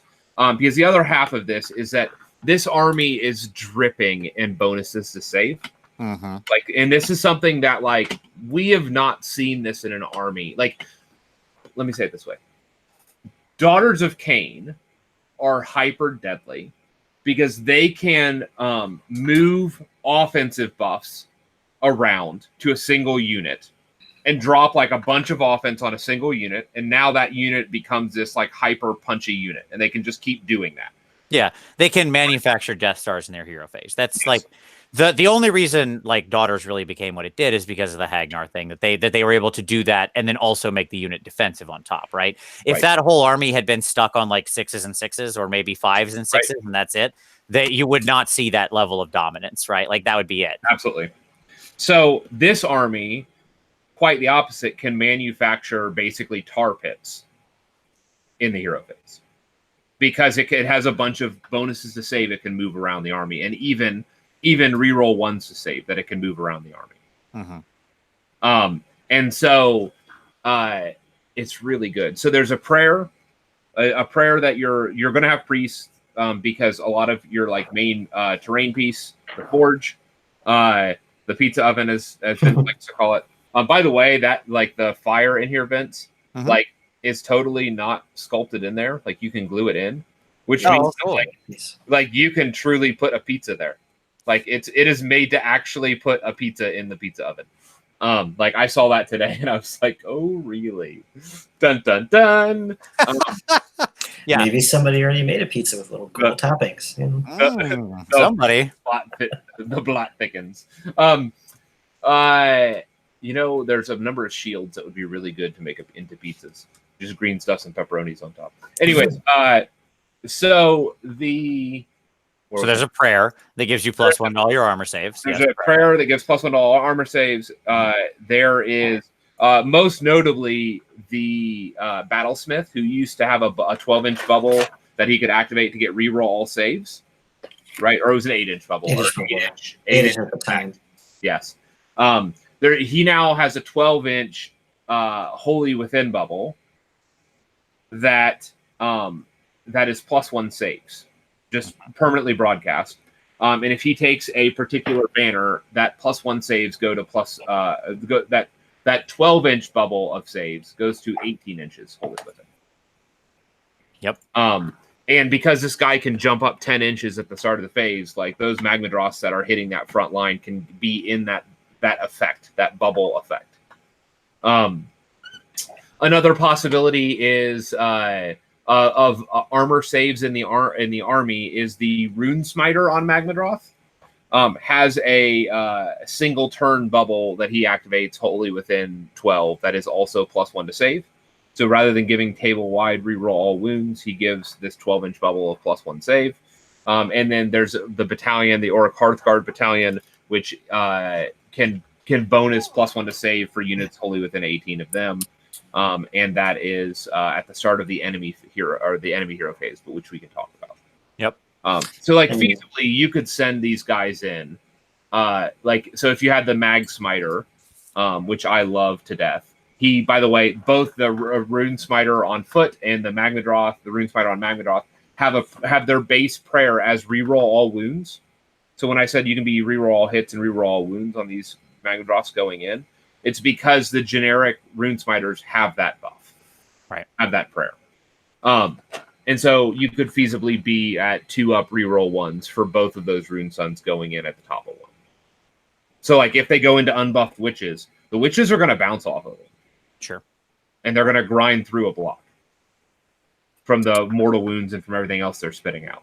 Yeah. It's probably important here to say, because this is just general for the army, since we're in the first lodge, the idea of before a horde army and getting anything holy within was kind of difficult. Now you have a lot less models. So holy within 12 inches or holy within 18 inches is a lot more feasible. And this army has taken me to a battalion I haven't picked up in 2 years, but we're doing the same thing with the two sons, the warrior kin band, and just throwing in 3 units of 10. I mean, I'm throwing that list away since we're kind of there now, but going in there with that Alpha Strike and then having the 2 battering rams going in there through the command ability. I mean, there's so much you could do with this, and then you can have, if you want, your priest behind it. You can have battlesmiths behind it. You can have heroes going around. I mean, there are so many moving pieces that this going in as your like your new magma bomb, I guess, does not mean it has to replace any. Like, you could still have an offense and still have an army left to do something. Right. Absolutely. Yeah. And so my build out of this army used a kin bat as well, and two Rune Suns on Magmadroth and a Mag Sun, or not a Mag Sun, and a Rune Smiter on Magmadroth. So it was a 3 Magmadroth army. You'll want to avoid shortening things too much. By Kinbad, you mean the battalion, the Warrior Kinbad, which is 1 Orac Rune Sun and 3 units of Volkite Berserkers. Yes, indeed. Okay. Yeah. And it's a Rune Sun. He can be mounted or on foot as well. Right, because it's bolded, yes. Yeah. And so if you're not going for the alpha, it's not a bad deal if you wanted to run 1 Magmadroth Rune Sun and a Rune Sun on foot and have those Rune Sun on foot just like chase the Magmadroth, because they only have to be within 6 inches of one another, and the Rune Sun on foot can still throw his javelin, and so he's like a floating 100 point reroll all hits button. Nice. That actually, like if you want the javelins to threaten, like Vince, you were talking about with monsters. Like you have 2 javelins that are re-rolling all their hits, right? Right. So the more valuable point, and it's only 100 points. So it's actually not a bad trade-off to have that like even a Rune Sun on foot chasing. I don't know that I would do it in this build, but it's possible. But let's. There's probably something else we should mention in this lodge. Yeah. So talking about things I haven't really done before, I've never used any of the. I've never seriously used any of the Warhammer Underworlds characters, but the set, the Chosen Axes, is for Vostok here, and Fuel Grimnir's command ability is actually really good. So you pay 200. I mean, you're already paying. The price is already going up on everything, so you just got to kind of get over that. But he's 200 points. It's a leader slot. It's him and 3 guys, which are decent now. Mm-hmm. But his ability is for a Volstar unit. So if you want to have your Alpha Strike go forward and then have something behind it. Or if you don't go so fast. I mean, there's different ways you can do this. But I actually built him in one of the builds as well and had them in there. And so you have a backup buildup of it adds 1 to hit. So if you get hit with debuffs to hit, or if you're caught in the middle of like a bunch of Slanesh or Night Haunts or something, then you have some extra tools to pull out, and you could still be deep in combat and using this, and it still affects your other army. And then as you go back to the lodge, you have your heavy hitters, so your Volkites and your Hearthguard Berserkers doing the hitting. So you have an extra layer built in for turn 1 or turn 2 or turn 3. Yeah, that guy's really interesting. So what's his name? Grimnir. Sure. The Chosen Axes guy. Fajol, yeah. He the guy who comes out of there. He's real interesting because he's a Rune Father. So, he's 4-inch move, 6 wound, 4-up guy. He is 200 points basically but he's got that unique command ability that's just like +1 to hit. A pretty big +1 to hit bubble in this army, right? Like for an army that's now on 3-ups pretty consistently with your units, the fact that both this lodge and that dude can both be like, because that you can use both of, right? Like the command ability out of the lodge is limited to once, but you can use his as well. So like the fact that you could have multiple big bubbles of +1 to hits being Or broadcast plus around. +2 to hit in a Sure. single bubble. Yeah, Magma Draw still hit on 4s in combat. Yeah, So yeah. that moving is a big deal. Like the Rune Fathers moving from 4 to 3 changed everything. Like that's now all of a sudden they're a lot more worth it. Yep. And yeah, so the fact that you can move your mags to 2s if you want, and or counter out a -1 penalty, and or have just 2 different bubbles. Like, I agree. I think that dude's real interesting. Like, he might be the first time that I looked at we just kind of had to talk about this, right? Of Shadespire. Yep. Yeah, like are any of the Shadespire guys worth it? I think that guy's probably worth it in here. Like, that's a pretty potent glad I have 10 command of them. ability. Hey, there you go. I don't think you can take 10 of him. I believe he is unique. But no, it's it's cool. I dig that a lot. Yeah, so I agree on that one. Definitely. He caught my eye as well because of that unique command ability. Dig it. Interesting. He can also be quite survivable. And I think it's worth mentioning that because he basically, if he has his chosen axes near him, which he will, there's no reason not to. He gains a 5-up ward save, like a 5-up after save. And what's significant is the Orac Hearthguard. So I'm going to jump to a new unit now. The Orac Hearthguard are the shooters. Yep. They have the little fire staves. And they've traditionally been good at anti-monster shooting, and they still are great for that. But they picked up a new ability where if they're near heroes that are on foot, they have a 4+ wound intercept for them. Yeah, they actually live up to what they're supposed to do. Right, which is to guard the lords.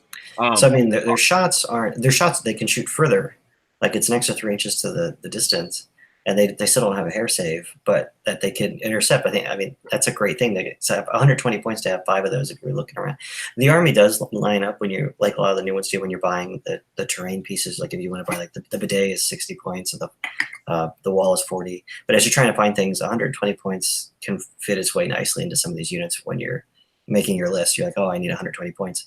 And having just 5 of them near a unit to intercept, I think, is a really good use of those guys. Right, and so for this chosen axis hero, the significance here is that he can be on his base 4-up, 5-up ward save, and then a 4+ intercept. So he can actually be remarkably survivable on foot. Right. Well, it should also be noted that this guy, Mr. Jewel. Impossible name. He is an Orac Runefather by keyword, and so he's a valid Lord of the Watch hero. That's right. Mm-hmm. Yep. You're darn tootin'. Yeah. So he's just got a lot of interesting things going on, right? That guy's real. He's the super most interestingest of the Shadespire crews we've seen so far. I completely agree. All right. Cool. Anything else you want to say about Vostarg?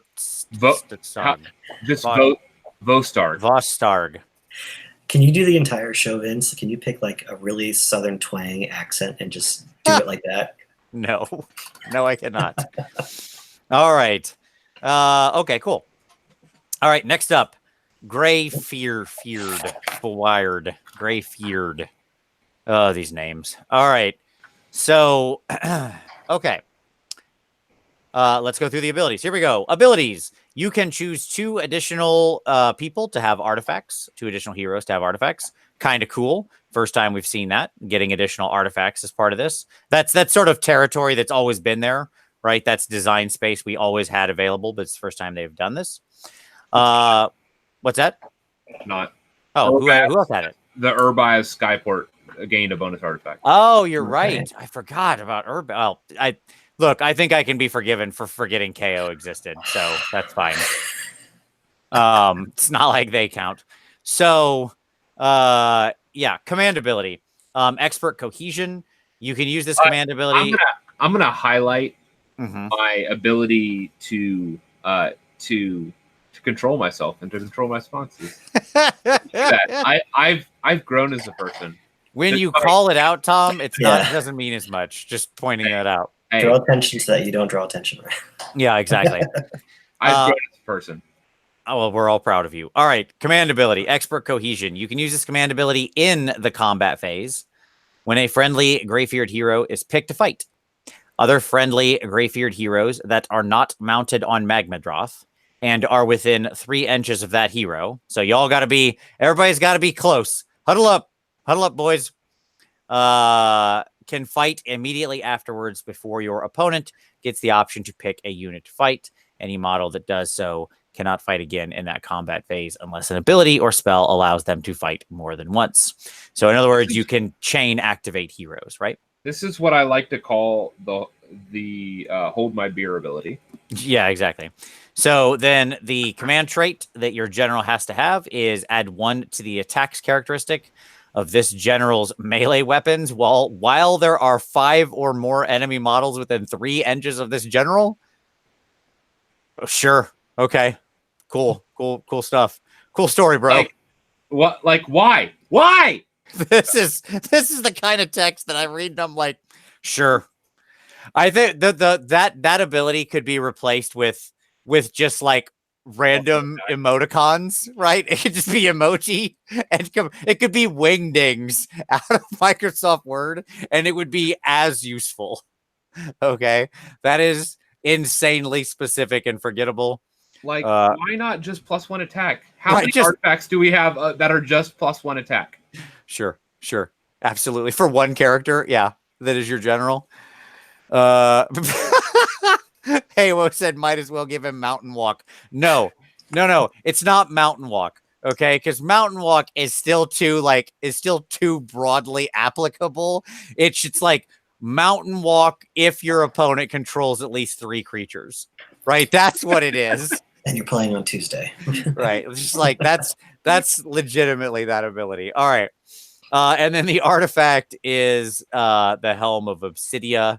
They lost their letter N, I guess. So it's just the Helm of Obsidia. And add 2 to the wounds characteristic of the bearer. Okay.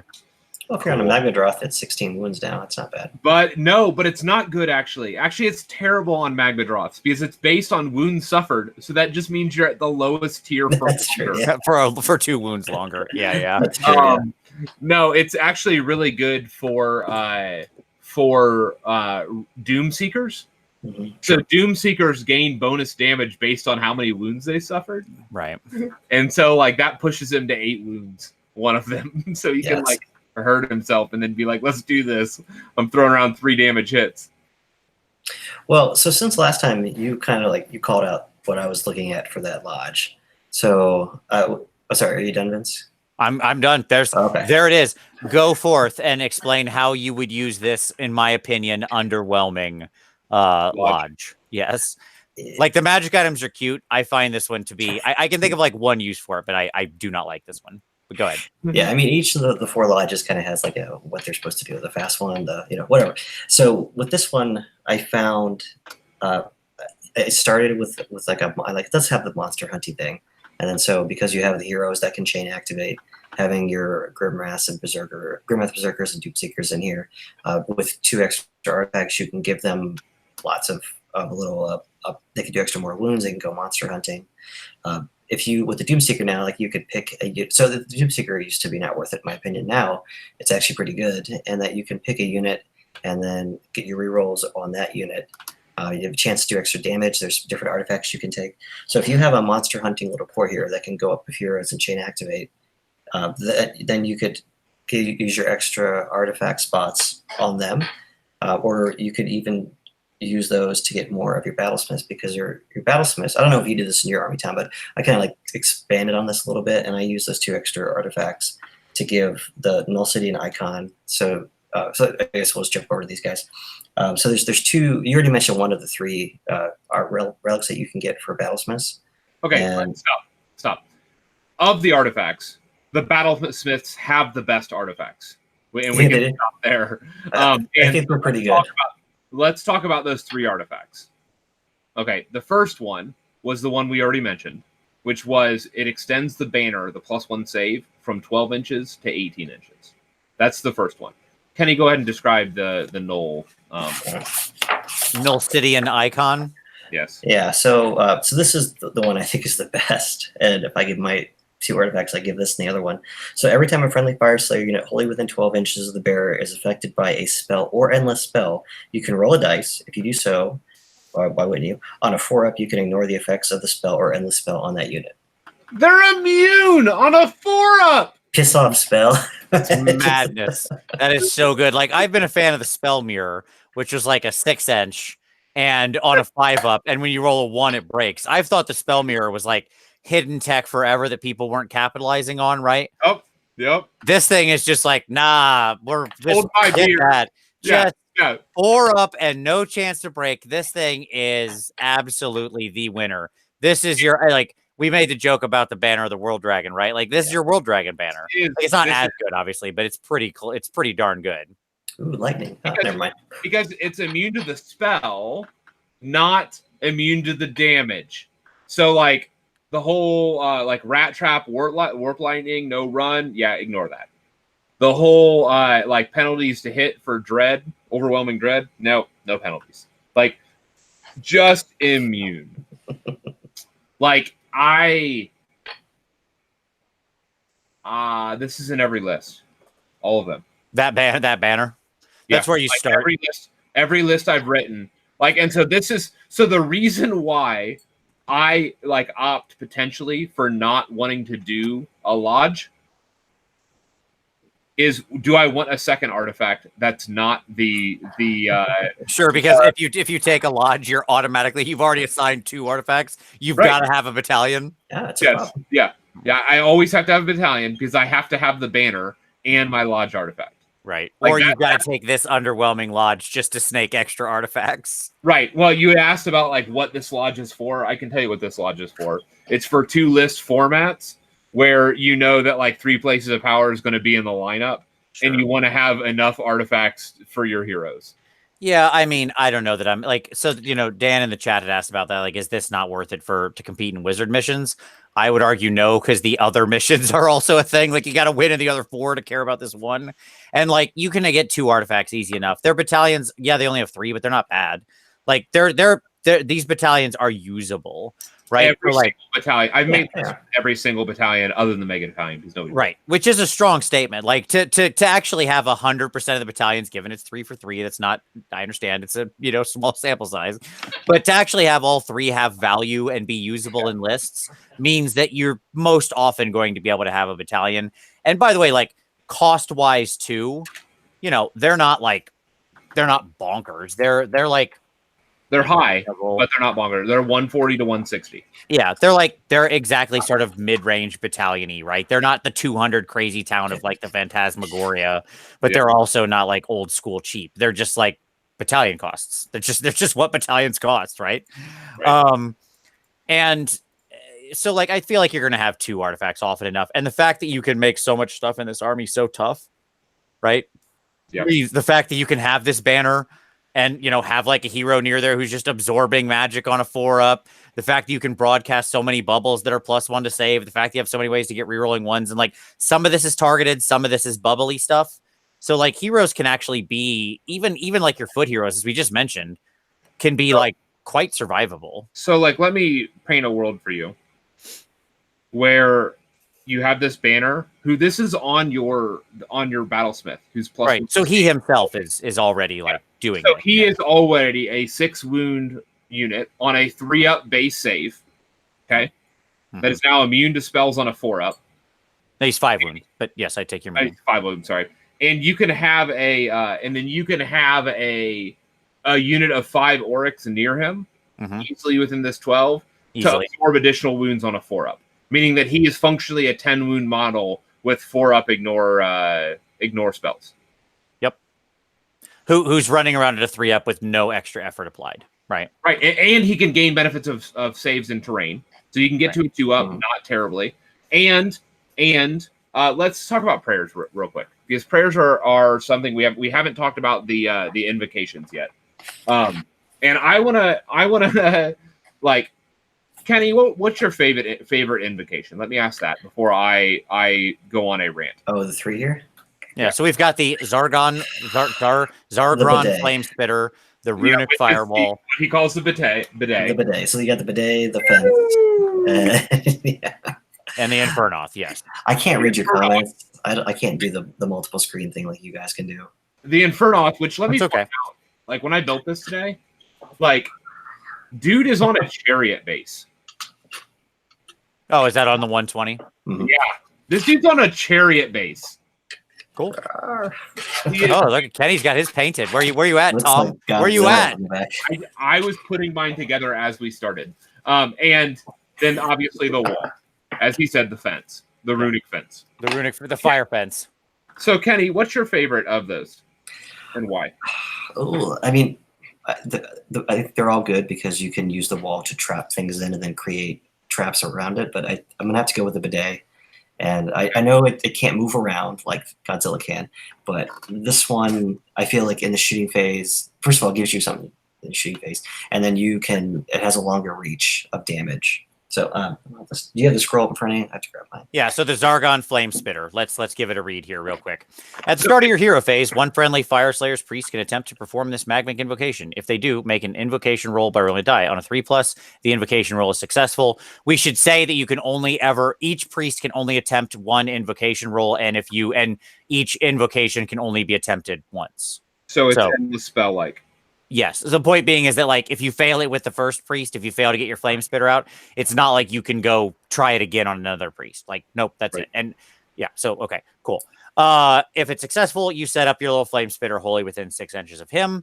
And then at the start of the shooting phase, if there is a friendly Fyreslayer priest within 6 inches of this model, you can pick an enemy unit within 24 inches and roll 12 dice. You add 1 if there are 10 or more models, 2 if there are 20 or more. For each 6+, they suffer a mortal wound. So basically, if you're aiming at a horde, you're going to do 6 mortal wounds on numbers. You know, if you're aiming at like a mid-size unit of 10+ to 15 or something like that, then you're going to get like 3 or somewhere in that 3-4, somewhere in that range. And if you're aiming at just say a hero, you get 2.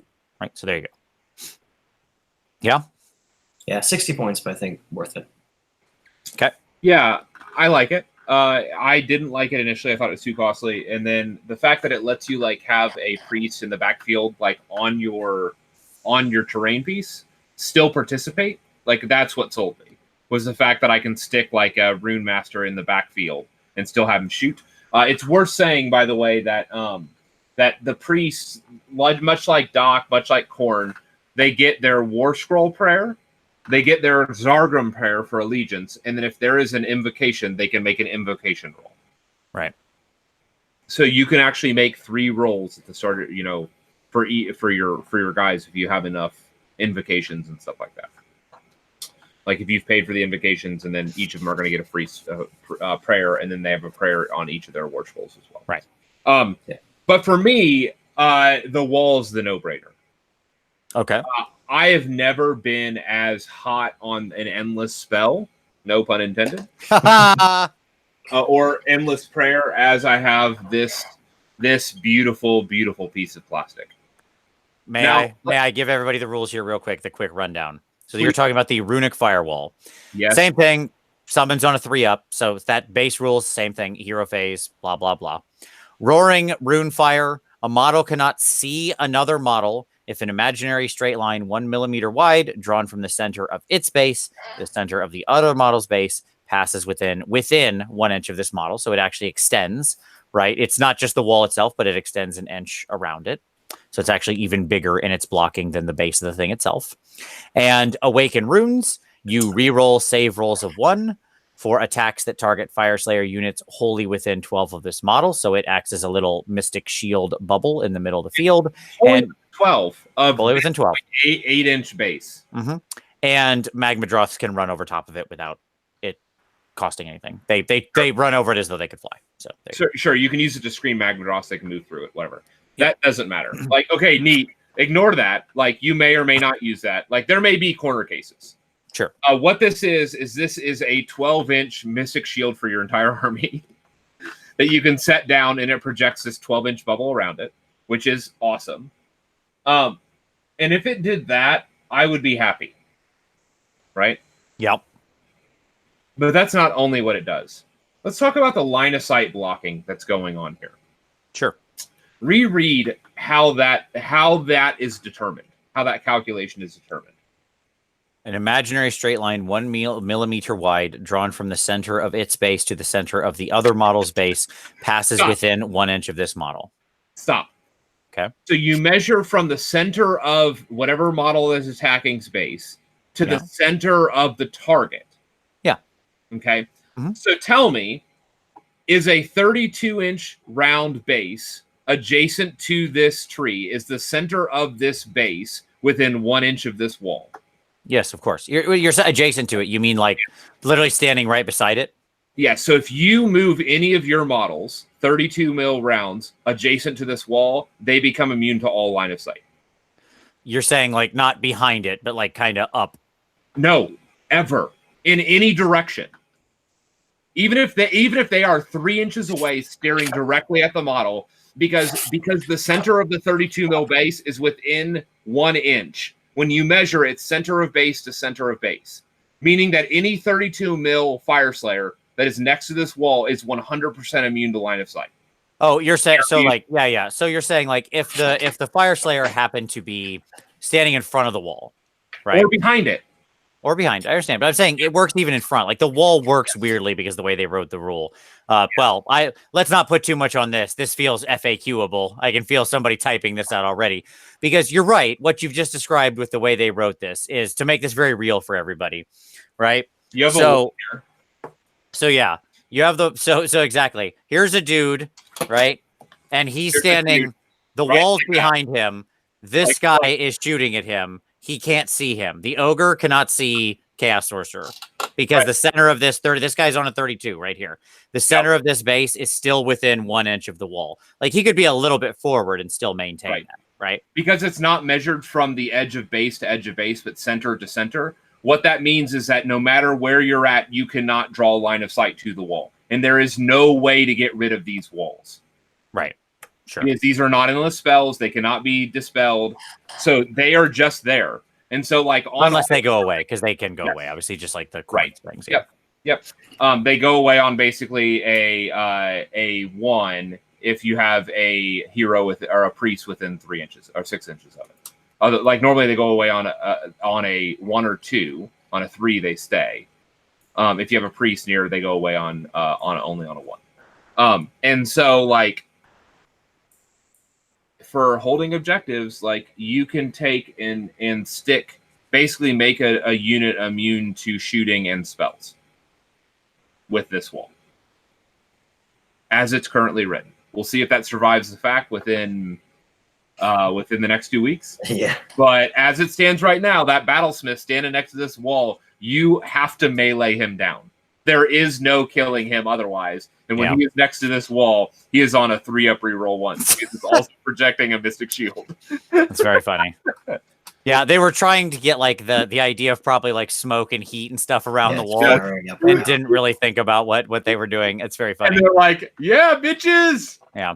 By the way, you were slightly off on the number. You need to increase for these things sticking around. Add 1 to whatever Tom just said, and you're right. Like. It's if a priest is nearby, it sticks on a 3. If there's not a priest, it sticks on a 4. They are more sticky than the corn spells. Corn, whatever, prayers, angers, judgments, whatever they're called. Rage. Yeah. That's safe, right? Yeah, so like that wall, by the way, and it's 40 points. It's the cheapest of any of the invocations. Like it is truly the hotness. Like it's in basically every list that I have any points that are near 40. Just because it does all the things that I like to do, which is cheat. Number 1, cheat. Number 2, be defensive bubbles to aid cheating. Yep.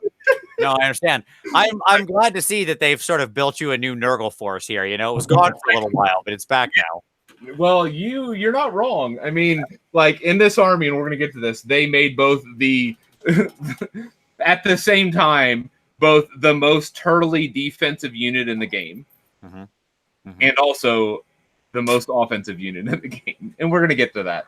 Sure. But anyways, so the answer is for this lodge, I like the extra artifacts. Sure. I mean, is the point of this lodge, Kenny?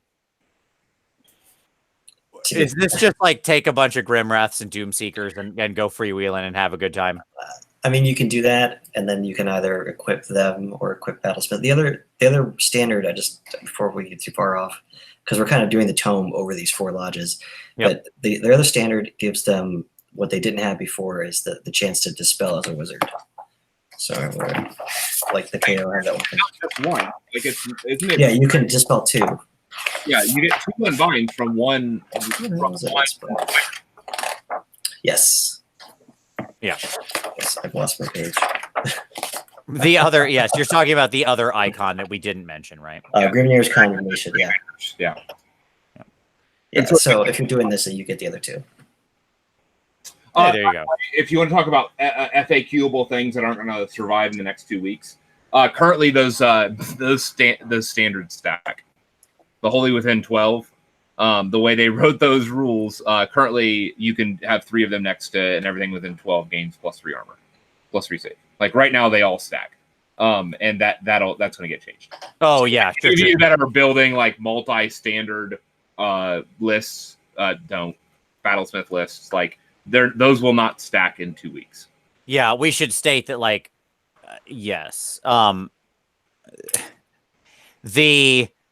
because they didn't include the magic wording that would make it so it can't stack, because it doesn't say wholly within 12 inches of any model with this ability or whatever, right? Which is how they would word it to get rid of that. As it stands right now, that Battlesmith aura bubble of like +1 saves does stack.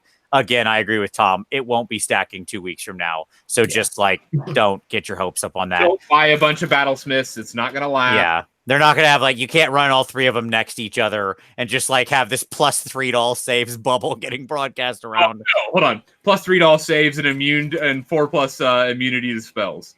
Sure. Like that's not going to happen. Like, hey, I like cheating as much as the next guy. But like that's more than some might say. But that's going to get fixed. I don't know that the line of sight thing will get fixed because that's how it works for the spore splattas as well. The wording's the same for the spore splatters, like within 1 inch of them.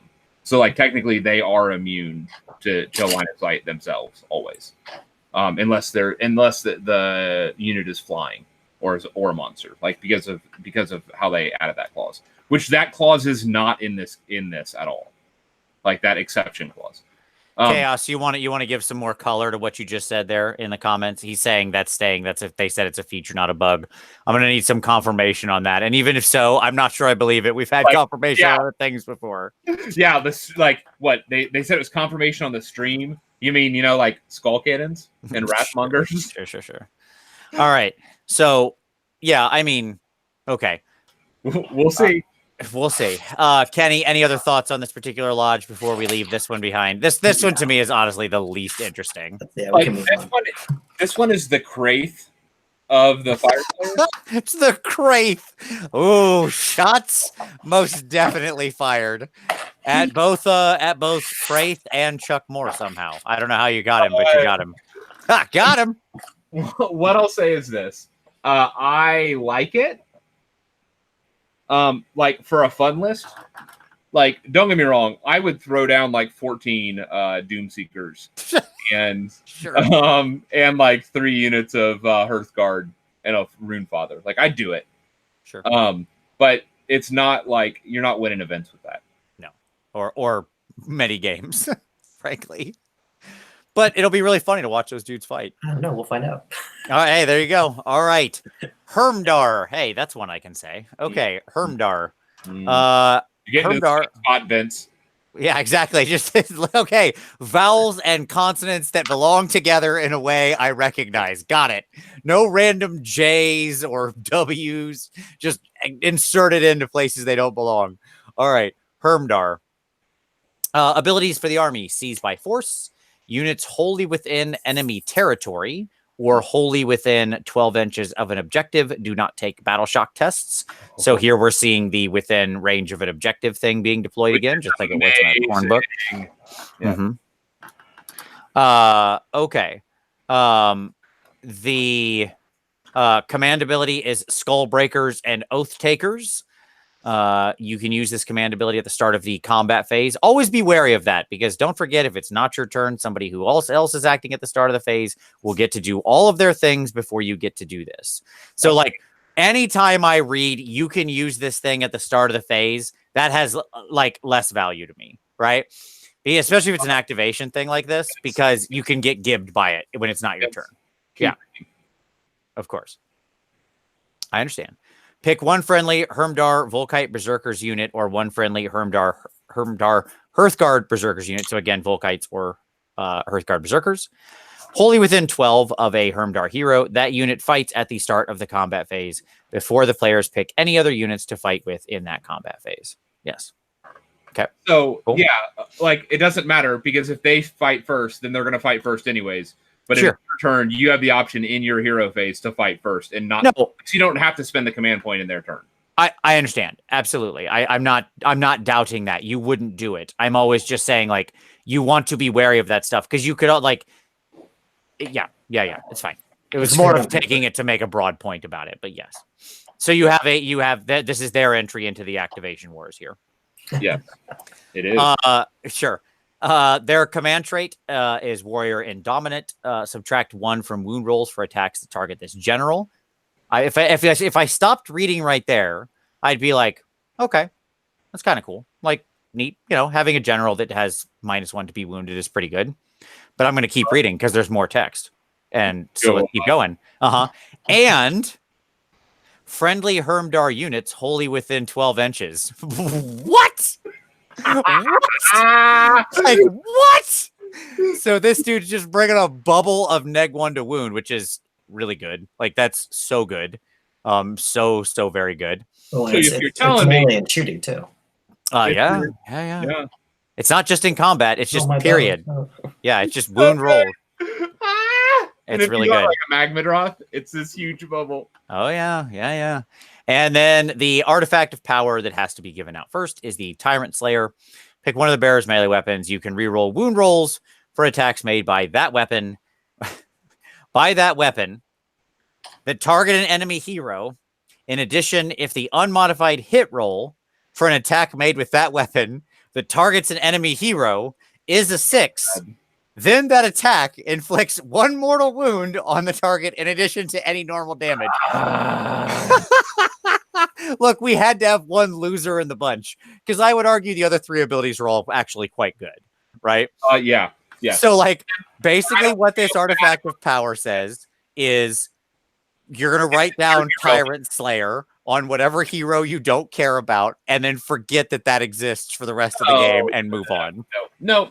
Like, let's say hypothetically you have a Runefather on Magmadroth. So you need your monster hunter / like your intercept piece. It's terrible. It's terrible, Tom. It's terrible. Don't try to defend this. Don't terrible. For me. I mean, it's okay. This lodge is amazing. So it is. Shall we now unpack the nonsense? Shall we get out the nonsense? To Gristlegore of the Fyreslayer book. Sure. Yeah, exactly. You're not wrong. Where do we begin? Shall we begin?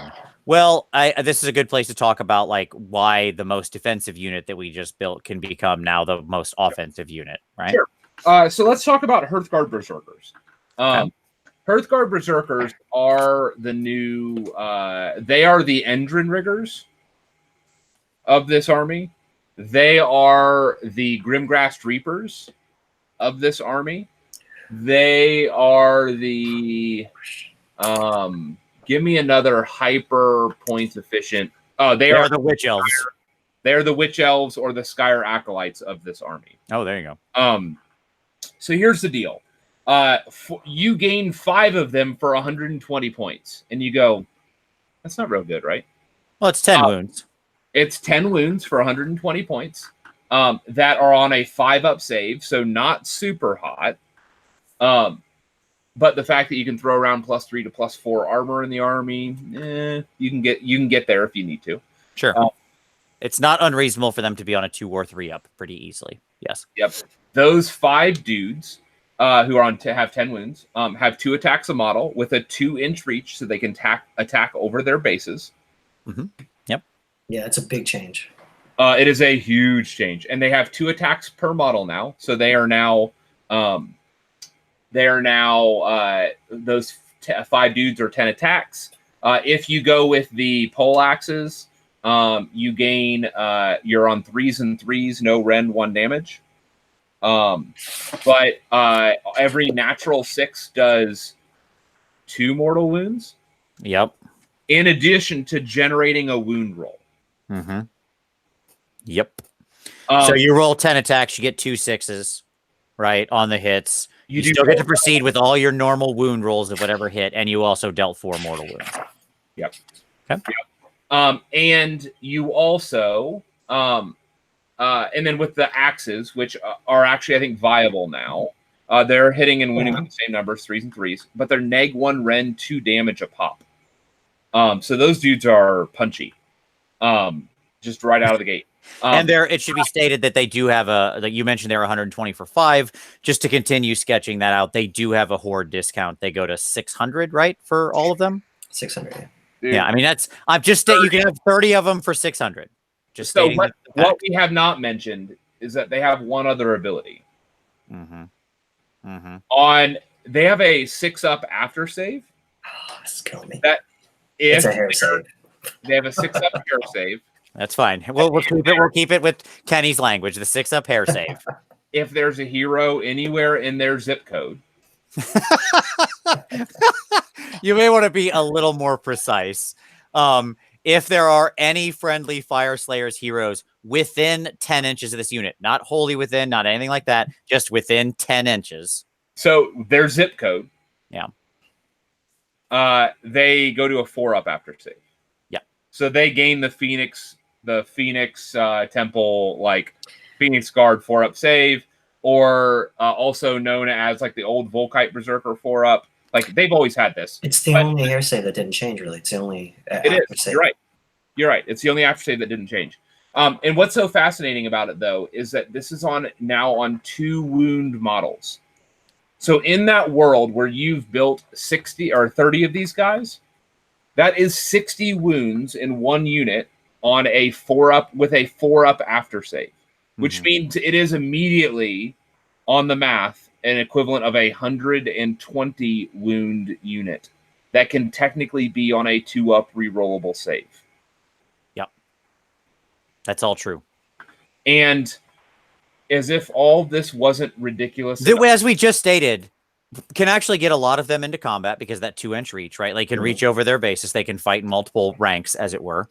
And that also can deal mortal wounds pretty reliably on their number of attacks that are also going to be on fairly significantly good numbers. Like we've talked about all the +1s to hit and stuff like that. The fact they're on 3s and 3s, there are ways you can fish out +1s to hit or +1s to wound. This is not uncommon. Like just many of the heroes that you're going to use to create that 4-up save bonus that are just going to be around, right? Could generate these bonuses and put them on like 2s and 2s or 2s and 3s or 3s and 2s or, whatever. So they're going to be quite 2s rerollable or yeah, sure. Something. They're going to be quite punchy being the point, right? They're a quite accurate unit. And in Lords of the Lodge, one of these units can pile in twice if it's in the same zip code as a hero. Which it will be for reasons we just described. It will always be. Let me explain Lords of the Lodge real quick. Yep. The Lords of the Lodge is, we mentioned it offhand earlier, right? It's the one that has the bolded Orac Runefather. So could be a guy on Magmadroth, could be the named character, could be a dude on foot. One Orac Runemaster, not bolded. So it has to be the dude. Yep.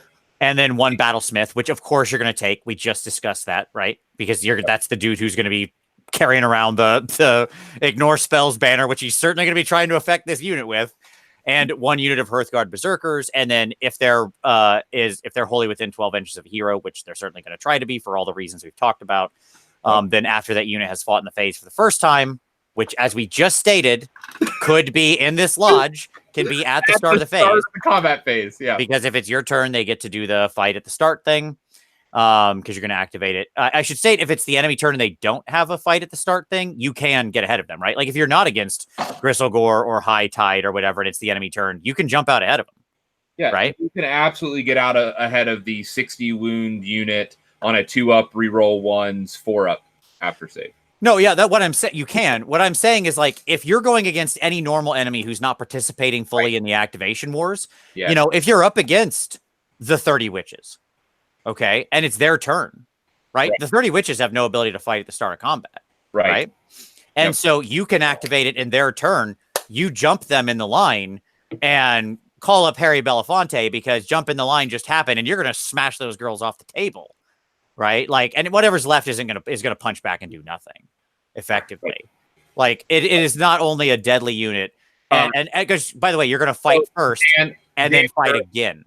Dan Caravan said that Plague Monks still kill it. They don't because they're it's 60 wounds on a 2+ reroll 1s or a 3+ reroll 1s, 4+ after save. Like, Plague Monks don't generate enough rend to punch through it. Like, I'll do the math sometime later to figure it out. I'll be as favorable and as possible. I'll assume like 7 attacks with rerolls on the Plague Monks, and generate out the number of rend and stuff like that. But back of the napkin math off the top of my head, like even assuming 7 attacks, even assuming the bulk of your Plague Monks get in out of the 40 pack, what you're going to get is just like almost nothing getting through because you're just not going to generate enough rending attacks. Ignore the save; they have 120 effective wounds. Yeah, sure. Yes, just before we even talk about an armor save, right? But the reality is if they're on something like if the nightmare scenario is active where they're on like a 2-up rerolling 1, forget about it. Plague Monks will bounce. You'll kill like maybe a dwarf or 2. I mean, it'd be ridiculous. Yeah. Because you're just they're going to be on, worst case for some small number of your attacks, you push them to 3-up rerolling 1s. For everything else, like the real math on that for the non-rending attacks is 1 in every 36 causes a wound, and half of those get 4-up saved. So it takes 72 non-rending wounds to do 1 wound. Damage. Now that I think about it, I think I did have an impact in this because they were probably like, we got to make something that even Kenny can't fail. Right. Can't fail as like, bad. I want to repeat that math here, right? Just so we're all clear. Like, yes, it's a Gilded in the Lily situation that you've got to have things pushed together. Like, this is a synergy thing that has to happen. Like, no doubt. This isn't automatic. This isn't how they roll out of the gate on their own. The player has to be playing and setting this up. As we've seen with Daughters of Cain, if you incentivize people to play in this way, often players will do it. If you don't have the shooting to pick the necessary heroes out, right, then it is entirely possible this unit ends up in a situation where, again, 1 in every 72 non-rending wounds dealt actually deal a wound. And there's 60 wounds in the unit. Right. Now, again, that's a perfect nightmare scenario. I'm not arguing with it. The much more likely scenario is they're on like 3-ups or 3-ups rerolling 1s or something like that, just because the nature of the buffs. That's still going to be, that unit is still hard as a coffin nail. So let's imagine a nightmare scenario where this unit gets all of its models in as well, fighting in 2 ranks. Like it's going to be it's going to be tough. Even fighting in 2 ranks is going to be tough to get 30 dudes in. Like, just it is. Like, real talk. Like, you're going to assume, yeah. Most of the time on a 32 mil base, even fighting in 2 ranks, what you're probably talking about against most decent sized targets is like 15 to 20 fighting. Okay. Right? Let's say the worst case scenario then of 20. Sure. So 20 of these dudes get in, which they throw 40 attacks at the start of the phase. Because we were talking about like how terrifying Gristlegore is, right? So we've just talked about the defensive nightmare that this unit is. This unit, which could have reroll 1s to hit, so feasibly it could get reroll 1s because you can pop the rune, right? For reroll 1s. But they're going to throw 40 attacks. So silly. They're going to throw 40 attacks, and of those 40 attacks, you're going to get on average 6 6s. Sure. Right? Yep. Almost 7. Pretty straight math. Let's just call it 6. Let's be conservative. Okay. So they're going to drop 12 mortal wounds before anything else happens on average. Okay. And then you're still going to... This is all start of the combat phase still. Yep. This is all going to drop 12 mortal wounds, and they're going to do some normal wound rolls with no rend. Yeah. There's some other damage that happens pretty accurately. Again, let's call it, 3s, reroll 1s, 3s. That's fine. No rend 1 damage. Some other damage happens. Yes, that's. But if it's their turn, and since they're in Lords of the Lodge, they're going to pile in again and immediately do another 12 mortal wounds, plus all those other wound rolls. So they're going to throw 24 mortal wounds before you start rolling saves. Sure. Plus, probably, I mean, on numbers before saves, another 12 to 16-ish wounds somewhere in there, maybe a little higher, depending on what other things are active, right? Yeah, I mean, this unit, as I said, is simultaneously they're -1 to wound because they're probably within 12 of the general. Like, on top of all of this ridiculousness, the general, if there is nearby, can give them -1 to wound. You can get +1 to save from the banner. You can get 4-up immune to spells. Like, all of this is reality for this unit. Yeah. It's a thing. Like, this is going to be a thing, folks. So get ready. Get your brown pants on. But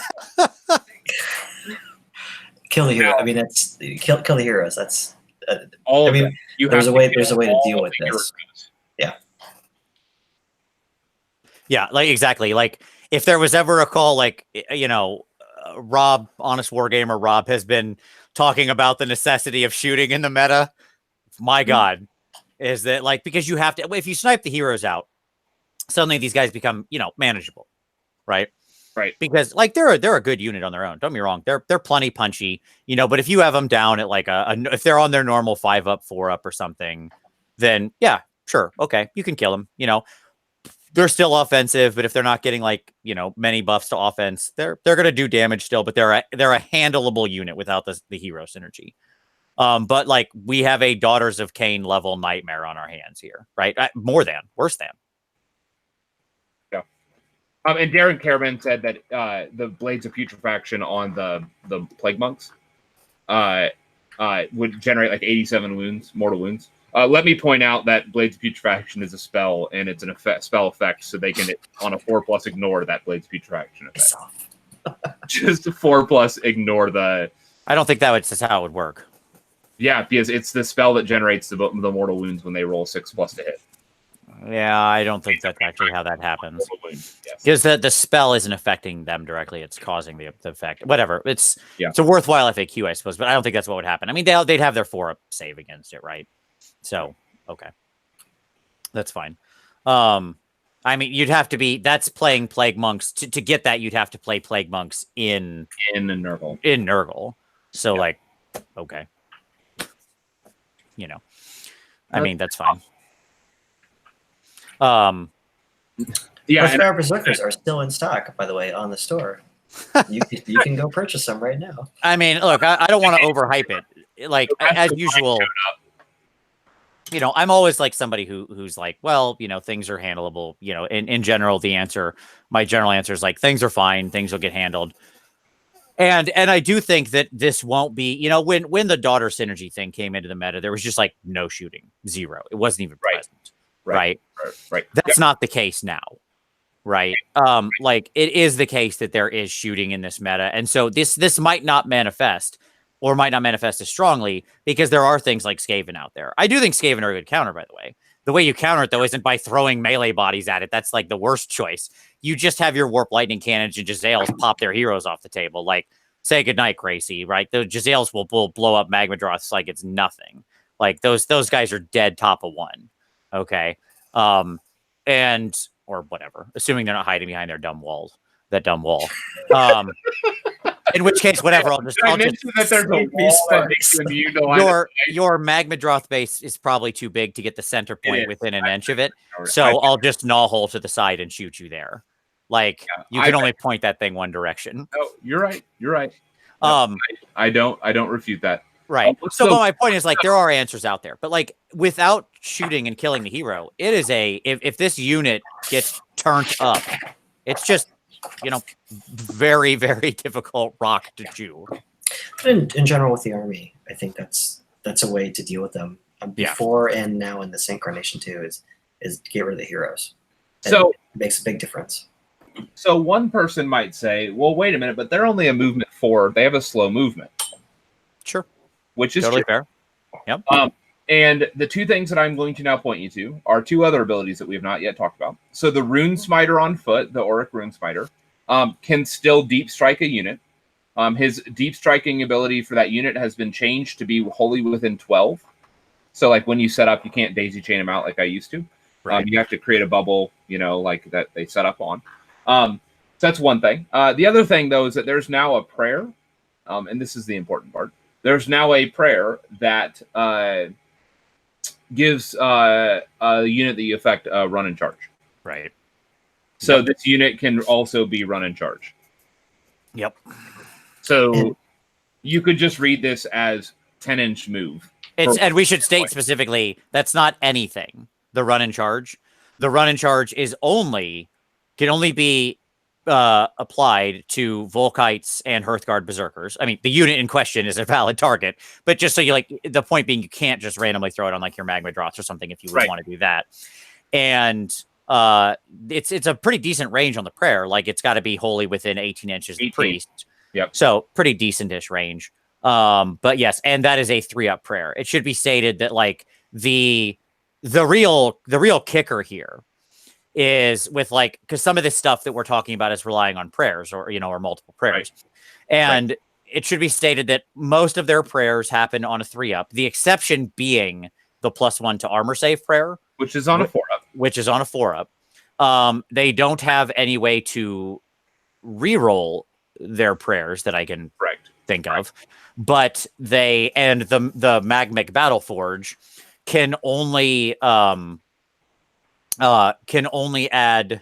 to Fyreslayer priests while they are within 18 inches of the Battle Forge. I mean, so the point being is if your priests, you have to have a priest to turn it on, who's got to be within 6 to stoke the flames, right? And then it affects all the priests that are within 18 inches of it. But if they wander outside of that range, then you don't have any other good way. Placement of your forge is going to be really important to make sure your buffs go out to the people who need it. Right. We should mention too that the forge is different and that you don't put it down before before you put your army down. You have to make sure you leave a space for it. Yeah. Yes, but it's wholly within your territory. You remember your territory is not your setup territory. It's not your deployment zone. There are 2 areas of the board. Your territory, which is generally half the board in some way. Not always. Yeah. Exactly. Yeah. But often, if we think about the standard battle plan setup, right, of sort of horizontally across the board, and it's a 48-inch board cut down the middle. Your territory is the 24 inches. It can be in your territory. It's set up after your units. But I think you were about to mention the other restriction, Kenny, because there is another restriction to this setup, right? Well, it does have to be within your, Tom was saying it's within range, but you have to also remember, because you're kind of used to putting down terrain now before you put your army down. Sure. You actually have to have space for it to sit down. So it may sound kind of silly saying that, but it's come up a few times already in deploying out the list. Oh wait, I don't have an actual spot for my pizza oven to sit. Oh yeah, and it's got to be set up within, not wholly, but within 6 inches, right? 6 inches of a priest. Yeah. So it's a very unusual. It's a very unusual piece of terrain. It can go in front of your line. Oh sure. Sure. You could put it out in front. You could be in your deployment zone and you could literally put it out front, literally beyond your deployment line if you wanted. Yes. But if you want it within your deployment zone, Kenny's right. You have to leave a space for it. But yeah, if you think of the normal battle plan, right? And you have this 24-inch space that is your territory. You're forced to deploy 12 inches away from enemy territory. So generally we think of the 12-inch line, right? You could have a priest on the line, and then you could just go and set it down right in front of him, so he's kind of completely blocked off, right? And it's about almost 5 inches wide. Yeah, it's a big thing. If you want it actually in your deployment zone, it's a significant piece, right? Yeah. I'm actually going to base mine. I wasn't going to, but I think I'm going to base mine, and the base is going to be exactly 1 inch out. Yeah, I saw somebody mention this using a cutty tool thing to actually cut a 1 inch base for it around it, so that way you always know, because it has to be 1 inch away from other terrain. Right. And so then I can just, when I set it down, I can use the base itself to measure the 1 inch. Yeah, it's a really good idea. Yeah, I like that idea. So yeah, I think I'm going to do that, and then I get to base it as well, which will be nice.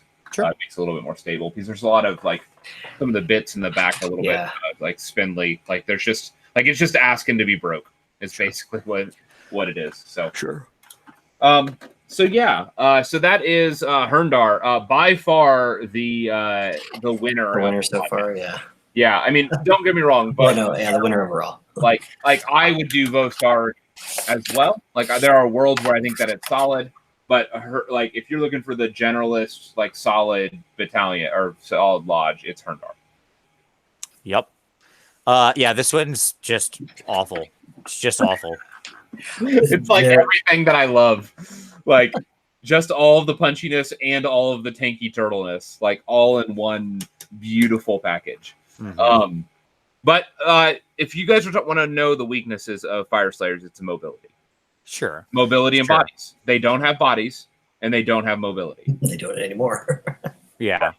Right. I mean, you could still see units of 30 and stuff like that, but you're not going to see 4 units of 30, obviously, right? Right. Yeah. Like in the nightmare unit we've been talking about is a single unit of 30 of these dudes. Sure. Like that's the nightmare unit. Notably, in the Lords of the Lodge, you only have like most of the things where you get your units. It's multiple units. Like the other one's 3 Volkites and the other one's 3 Orac Hearthguard, the shooters. But this one's 1, right? 1 unit of Hearthguard berserkers. It's about 1,000 points to do it all together. But yeah, right. It is. I love it. But that said, as much as we've talked about the mega unit, I think the sweet spot for those Hearthguard berserkers are 15. Okay. 15, you don't think it's 20? 15 to 20. Like I like 20, but at 20, I'm tempted to go to 30. It's only 120 points for 30. Like so, once you get to that 20 mark, like you may as well go to 30. I don't know, man. Like a lot of people, I get what you're saying, but like playing Skaven has trained me off of that because clan rats are like 120 for 20 or 200 for 40. You're like, well, why would I ever take less than 40? Trust me, you take less than 40 a lot, right? Like 80 points is 80 points. That's the answer, right? Like all of that to say, I don't think the magic number is 30 as much as we've talked about this mega unit. I think the magic number is actually that 15 to 20 mark. Probably, yeah. Just because you need to fit all that other crap in we talked about, yeah, right? Everything's really expensive. Yeah, so 15 to 20 is where I found multiple threats. Like you can't do mono threat armies, and so if you do mono threat, that's a great way to get shut down. Yeah, because go ahead. So we should mention here too, because I know we're running out of time. So the army only has 1 battle line. The Volkites are the only battle line.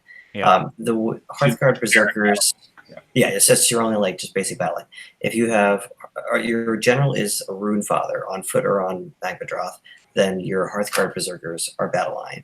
And if your general is a Rune Master, then your Orac Hearthguard are a battle line. So it's easy to fit in because I like Hearthguard berserkers with the pole axis. So them, and now that you don't need Volkites of 30 anymore, and you can have them very viably intense. It's easier to do that. And if your commander or your general is a Rune Father, then you have more flexibility. If you don't want a unit of 30 Hearthguard or 25 Hearthguard, you want 15 and 10. You can play with that too because they're battle line as well. So just there's only 3 units, but they can all be battle, or 2 of them can be battle line depending on who your general is. Right. Yeah, and the point would be, somebody mentioned in the chat and Chaos. That's an excellent point. That nightmare unit is eminently chaffable, right? Run and charge all you want. They are, in the end, like a 4-wound unit. They are, and that's the whole point. Like, they're never going to be able to manufacture really more than 1 of these Death Star units, right? In the same way that like Daughters really had to focus on manufacturing 1 unit of witches, right?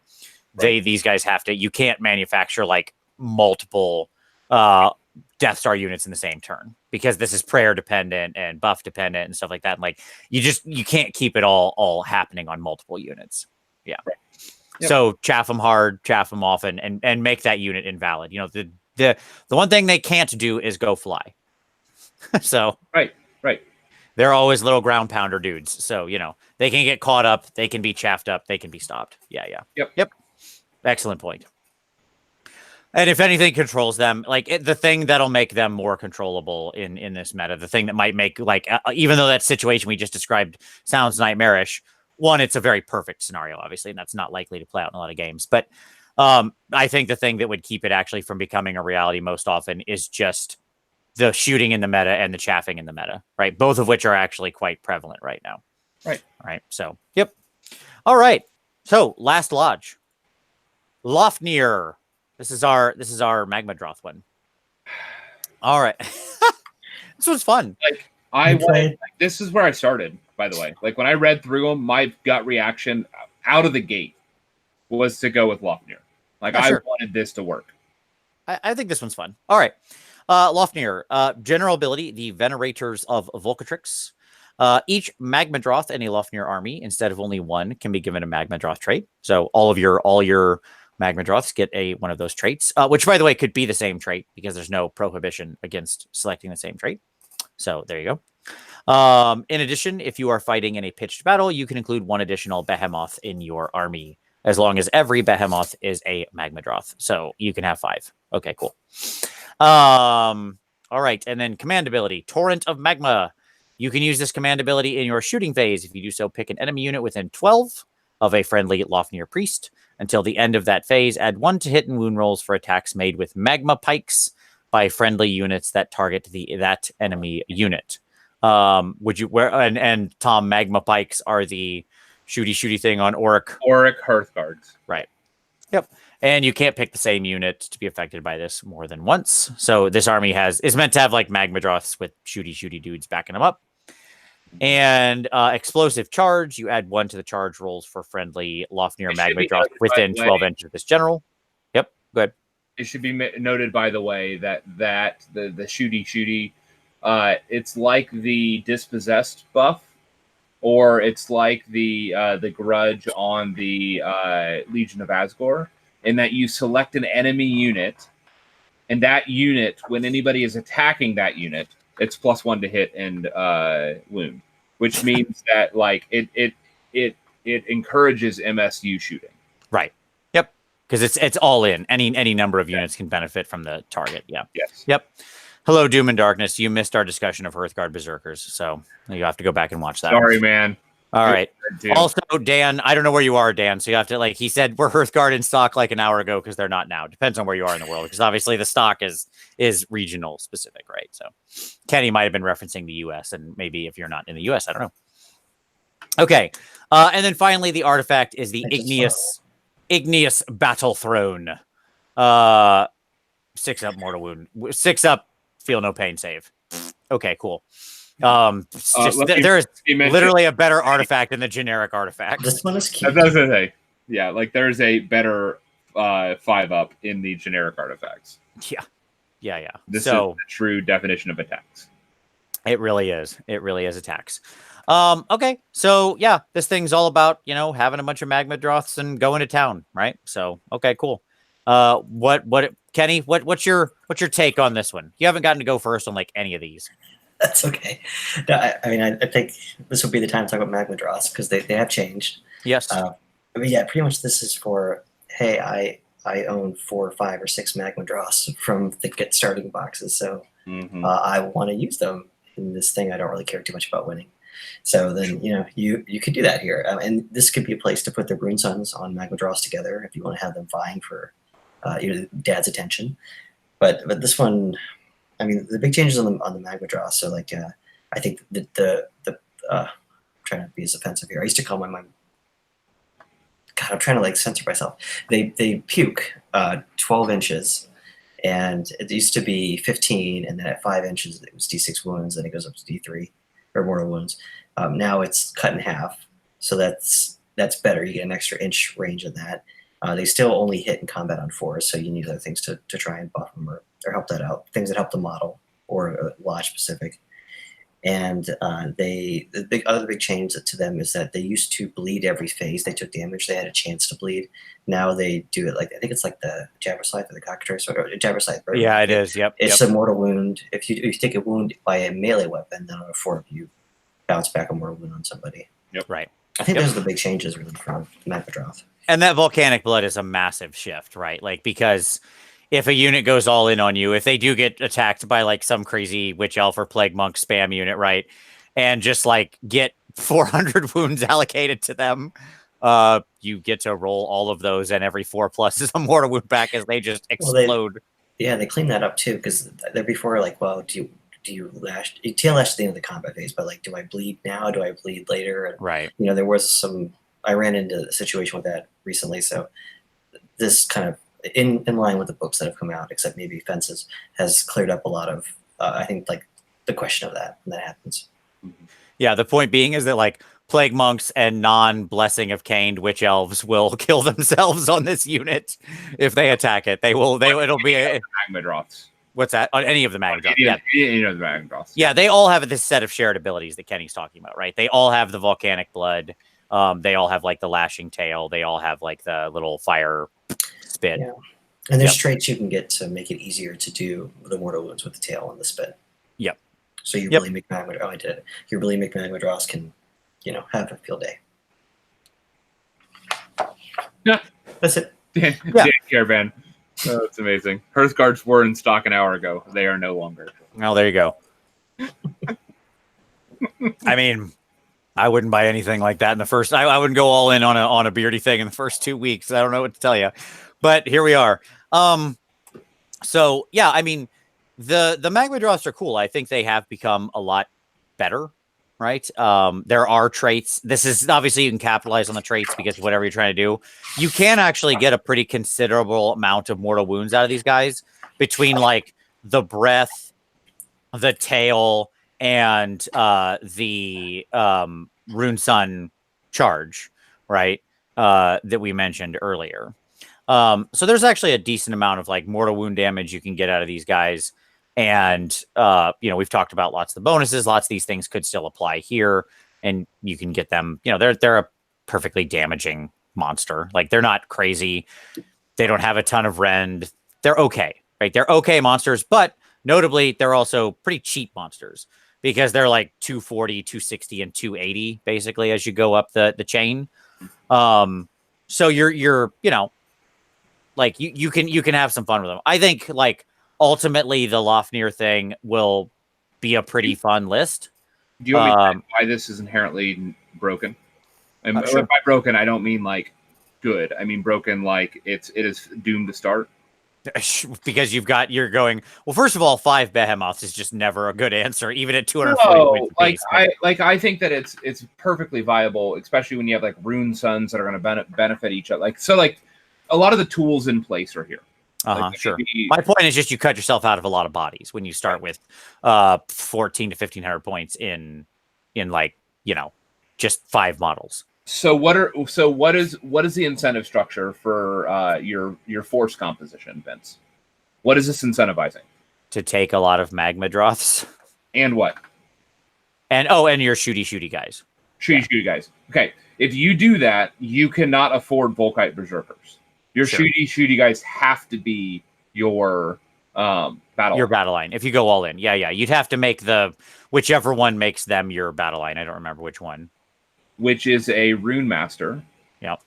Which there are no Rune Masters on Magmadroth. Oh, okay. I didn't realize that. I guess that's true. Which means that the command trait, which is +1 to charge, right? Yes. No, the command. Yeah. Yes, that's right. For the command trait, hold on, I'm backing up. Yep. The command trait is, yes, add 1 to charge rolls for friendly Magmadroths within 12 inches of this general. And you're right. If you went all in, you'd have to take the foot guy as your general. He would, but then he's not going to have a huge radius to buff the Magmadroths around him. Is that your point? Right. It's like they're going to run across the table, and he's going to be like, "I'm coming, dudes." And normally that Rune Master, by the way, it wants to stand at the forge. Right. It's built to stand at the forge and like hit enemy terrain and turn it to lava. Right. The ground's lava now.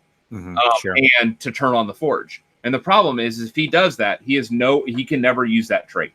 Because those Magmadroths are across the table. Sure. Is the right way to do this just to completely ignore that extra command ability and just go with standard Volkites or something? Or Hearthguard by making one of the dudes who, because you can make the other guy who makes Hearthguards is a Magmadrothable. Well, the Hearthguards themselves or the Volkites are generic. So like you can go the Volkite battalion. You could, but then I think that's the more durable way to do this, and then just do like maybe 1 unit of Orac Hearthguard instead of like the battalion of 3. But my point is, like, if you've got this many dudes on Magmadroth, like here's what I'm thinking through, right? So like, yeah, that command ability is neat. Like, okay, so let following the line of what you're saying. I agree with you. Like, it doesn't work if you follow all that incentive, right? But let me just say that command ability though moves the shooters, the Oracs, Yeah. against monsters in that ability, 3s and 2s, -1 rend, 2 damage a shot. I get it. I get it. Yeah. But, so but if the army doesn't work, the army doesn't work. And to be honest, I got into this army for Magma Droths, not for the shooters. Okay, like neat, cool story, bro. But like, I've got plenty of good command abilities because I've got all these dudes on Magma Droth who have command abilities. Like, command abilities is not a problem. I got them falling out of my tuchus here, and there's not a huge amount of command point generation in this army. Like, you'll probably have a battalion. You'll probably start with something, right? But like, at most, you're just getting your 1 a turn off it, right? Yeah. There's some artifact traits. If you take an item, you can have one that generates a command on a 4+. Yes. Okay. Is that the item you're taking? No. Okay. I'm taking a banner. Probably. Right. Maybe I'm taking the 18-inch banner in this army because those Vagadroths are going to be everywhere, and I need to be able to project a big bubble. My point is simply that you're not going to. This is not a command point rich army, right? We're very far away from Gloomspite gets here. Okay. Yes, indeed. And so, like, yeah, okay, I can't bonus the shooters. I've got plenty of other stuff I want to do all the time. Like, I've got options. I'm rich with options. My cup runneth over. Indeed. Right. So, like, just take the dude, the Rune Father, or whatever that makes your Hearthguard, and take 3 units of Hearthguard, or some unit of Hearthguard and Volkites, or whatever. Right. Sure. This lodge screams narrative play. Sure. Open play. Yeah. I like it. Don't get me wrong, but I think that it's mechanically it's working against itself, and with the incentive structures. And so, like I said, I started here and then realized it was a trap. Because I wanted to have I honestly wanted to have the Orac unit to tunnel up with 15 of those dudes. Sure. And delete a Gristlegore general. That's what I wanted. Sure. I wanted a point and click removal of a Gristlegore general. Yeah. And so all this did that, and I was like, yeah, this is gonna be great. And then I just realized that it's a trap. The whole setup of Lofnir is, and you can do as good, if not better, going a different route. So, but I will say this is the one that I like. No, I like this one. Yeah, to me, there's 3 good lodges here with interesting ways to play. Honestly, yeah. Let me push back. I think all 4 are interesting and have weird ways to play. There's the 2 staples that do all the things that you want to do in match play. Sure. And then there's one that does the foot hero crazy, which I think the main failing here was that there was not a complementary battalion. That's the main failing of that. Sure. And then likewise on the other side, I think the main failing of the Lofnir was that there was no battalion support for that either. Had those 2 things been in existence, I think we would be having a different conversation right now, because you could actually generate some neat, interesting things. Imagine a world where you could do 2 to 4 Grimwrath Berserkers and 2 to 7 what are they called? Doomseekers. Doomseekers. And everybody in the battalion gains an artifact. Sure. That's just right out of the gate. Sure. Okay, suddenly you have my attention. That would have been, and it wouldn't have been broken, it wouldn't have been overpowered, but it would have been interesting. Just a bunch of foot heroes running around with +1 to damage and yeah. It would have been the Sword of Japan, just all the tools, all the tools. And that would have been interesting. But it could have been interesting too, because they could have specifically, they could have specifically limited that too in some interesting ways, right? Obviously, between what Grimwrath and whatever can take, they could have said from this table or from it has to be a weapon, because the realm artifact tables are obviously weapons. They could prevent duplication. You know what I mean? And there could be neat ways to do that kind of stuff. Sure. And so I just feel those 2 lodges would have been great, but they're misses. And because they don't have clear support in the rest of the rule set. But that would have been an easy fix, and it makes me sad that it would have been a 1-page count difference. Sure. Of to add 2 to 3 more battalions. So before we wrap this up, I agree on the logic, but before we wrap this up, because we're getting long in the tooth here, we're getting long in the beard. We should we've covered invocations and we've talked about a lot of the prayers and stuff like that. Magma Droth traits. We've covered on some artifacts we think are relevant, but I do want to talk about we covered through all the lodges, so now I want to circle back around to the non-lodges. Yeah, okay, absolutely. So obviously, and through that, I want to have a quick discussion of like command traits and maybe an artifact or two that interest us that we haven't already covered. Yeah. So the trick here is obviously with our command traits, we can't take them. Like this is a thing you cannot access. Like if you're always going to play a lodge, you can just forget that page 54 exists. Yep. Right? Now, assuming that's not the case, and you're going to like go lodgeless sometimes or make your own lodge or whatever. Yep. Then you have these command traits. There are 12 unique command traits here. They're split between the Rune Fathers and Rune Sons on one hand, and the magmic things that are for the Rune Masters and Rune Smiters. So basically like the fighter people and the priest people, right? Yep. Notably, there's no command traits for the like Grimwrath and Doomseekers and people like that, right? Because they're not meant to be the general because they're not a leader. So, adoy. But just wanted to walk everybody through that. Is there anything in here that you really like? Because I think there's a couple in here that are actually kind of interesting. Yep. There is. I mean, it's rehashed out with the whole within 12 inches, don't take battle shock, which, is from the handbook is always a good one.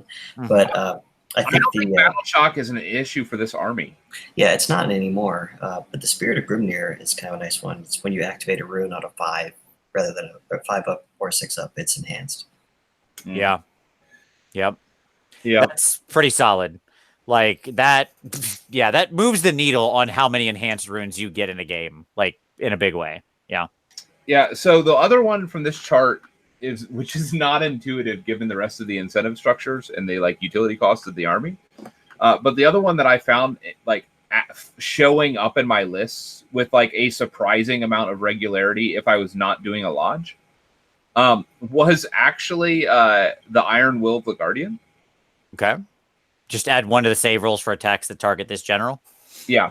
Okay. Because I was finding myself building like a Rune Father on Magmadroth. Okay. Mm-hmm. And with a trait, I go to a 3-up reroll 1s on my save. Sure. And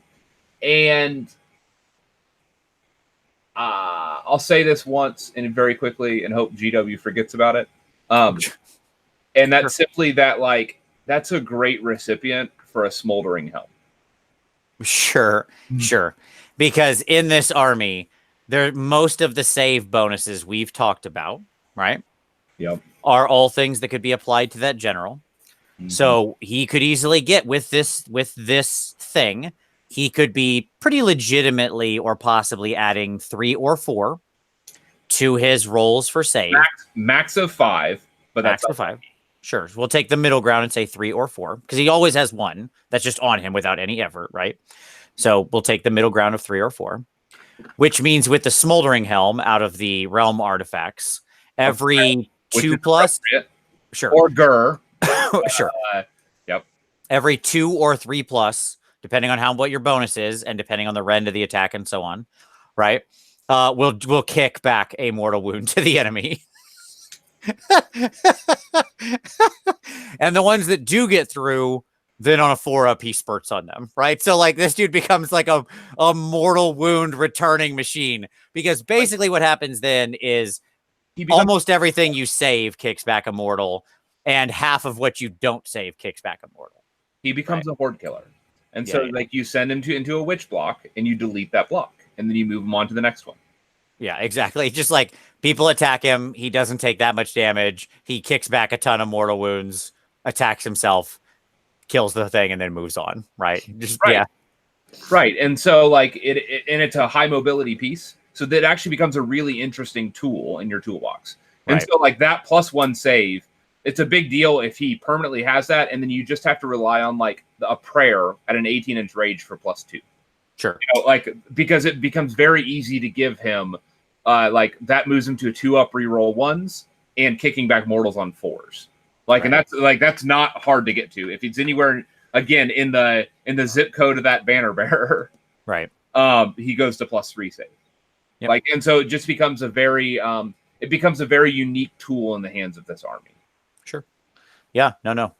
I would also point out the Master Priest, which I find kind of interesting. This is one for the Rune Masters and Rune Smiters, where you can actually restrike a rune, right, that you've already used. Yep. So it gives you like double activation like on a rune. last stand kind of thing. Yeah, which is kind of cool because like some of the runes are, let's call it, slightly more valuable than others, and like being able to, what's that? And some are worthless, like the rain. Right. Yeah. The hand the axe throwing one is just like, well, not using that one. Just like, I mean, we don't. I guess we don't have to talk about it, but like, I would just say to Fyreslayer players out there, if you're thinking about it, you have to think about that turn 1. What is the first rune you're going to activate? Sometimes that's a throwaway rune. So think of just start thinking about that in your head. That's a fair point. If you know there's not going to be any action in round 1, right? But they're going to give you turn 1. I mean, you start thinking about what your throwaway rune is. That's a good call. And that you can't come back to it unless you. Sure. Yeah, no. That's the time to equip your foresight for your axes. Be like, we've got incredible accuracy with these axes. Go ahead. Your turn. I mean, what you really need to ask yourself is it worth the time, the painting time of your life, painting hand axes to put on your models? No. It never was. Ever. You can always leave that kind of silly accoutrement off of models. Always. Well, no. I mean, if you're WYSIWYG, get out of here. Get out of here. That is not what that means. That is the stupidest thing I've ever heard. No. It's not how the world works. Like no. Insane. Okay. If you're fully WYSIWYG, no, you're right. That means all standard bearers and musicians can't attack. I don't see any weapon in their hands. I see a banner. I don't know what you're talking about with that great sword. Get that out of here. Like, no, that's just obviously not how we think about things. Okay? It's the stupidest argument I've ever heard. So no, it is never worth it for that crap. Like Stormcast were this way too, by the by. They had that little like side arm sword, that they could always carry. I have never put one of those on a model, ever. Nope. Dumbest thing I've ever seen. Leave it off. Okay, other items. Let's wrap this up. All right. Yep, any other items? Other things that are worth mentioning. I actually like in the Grimwrath Berserker list. So the Grimwraths and Doomseekers have their own list of artifacts. Yes. I'm actually a big fan of the Beastslayer. And what it does is for every so like for Grimwrath Berserkers, we haven't talked a lot about them, but basically what you need to know is that they get to hit and they get a chance to basically pile in a second time. Right. And if they die, they can pile in a third time. Yep. Okay? And for the Beastslayer, it basically turns every hit that you inflict into 2 hits. Yeah, they have Catechism of Murder on. They have Catechism of Murder permanently on all hits. And so against monsters. And so like it actually makes their profile pretty scary against monsters. Sure. Yeah. No doubt. Yeah. On Doomseekers too. And and Doomseekers as well. If you I think yes, if the Doomseeker's wounded. Like that, those extra hits suddenly become really scary because their damage goes up. So like for the people that wanted the whole Slayer overworld thing, it's now kind of imported into Fyreslayers through Doomseekers. But you can read the book about that. Yeah, and also it's really interesting because like the Doomseekers and the Grimwrath Berserkers, when they lost that leader role, for people who did want to have the feel of what those Slayers used to be, where you had like Dragon Slayers and Giant Slayers who were very scary to monsters and who weren't like heroes in the traditional sense as we would think of them as like leaders of the army and were more just like independent, dangerous dudes walking around. These guys are very much that. Like, I agree. The 2 hits for 1, like you got this little 100-point dude. He can fight 2-3 times or really up his damage. Like, yeah, these little dudes can do work, right? Yep. So like, I don't think they're bad at all. I just think like I think they often will end up in the position where like they just don't make the cut, right? They're going to be one of those like good things that often doesn't make the cut in a lot of lists. Once I pay for like the units I want, the heroes I want, the battalions, I'm like, I really wanted that guy, but he doesn't quite fit. Here's the problem. If I get to the end and I have 100 points, the answer is, do I take a Grimwrath Berserker? or I take the firewall and the spitter bidet. Sure. Well, and if you already had those, right, too, because that's just it. Like the endless prayers are really good. Like there's a lot of good options in here because all the battalions are usable, right? Because your units are fairly expensive and all have a role. Because your heroes are generally pretty, like there's a lot of different heroes you probably want in your force, between the fact that you need priests, the fact that you want the command abilities on some of the other, foot or magma droth dudes. It ends up being a pretty, like, yeah, there's a lot going on here. And just having Fun Time Axe Slayer dude is a tough fit, right? Right. I mean, Fun Time Axe Slayer dude will do what it says on the tin, right? He's not bad at his job. It's just, it's hard to fit that job into the list. And there's a lot of other people who do that job similarly. Yeah, sure.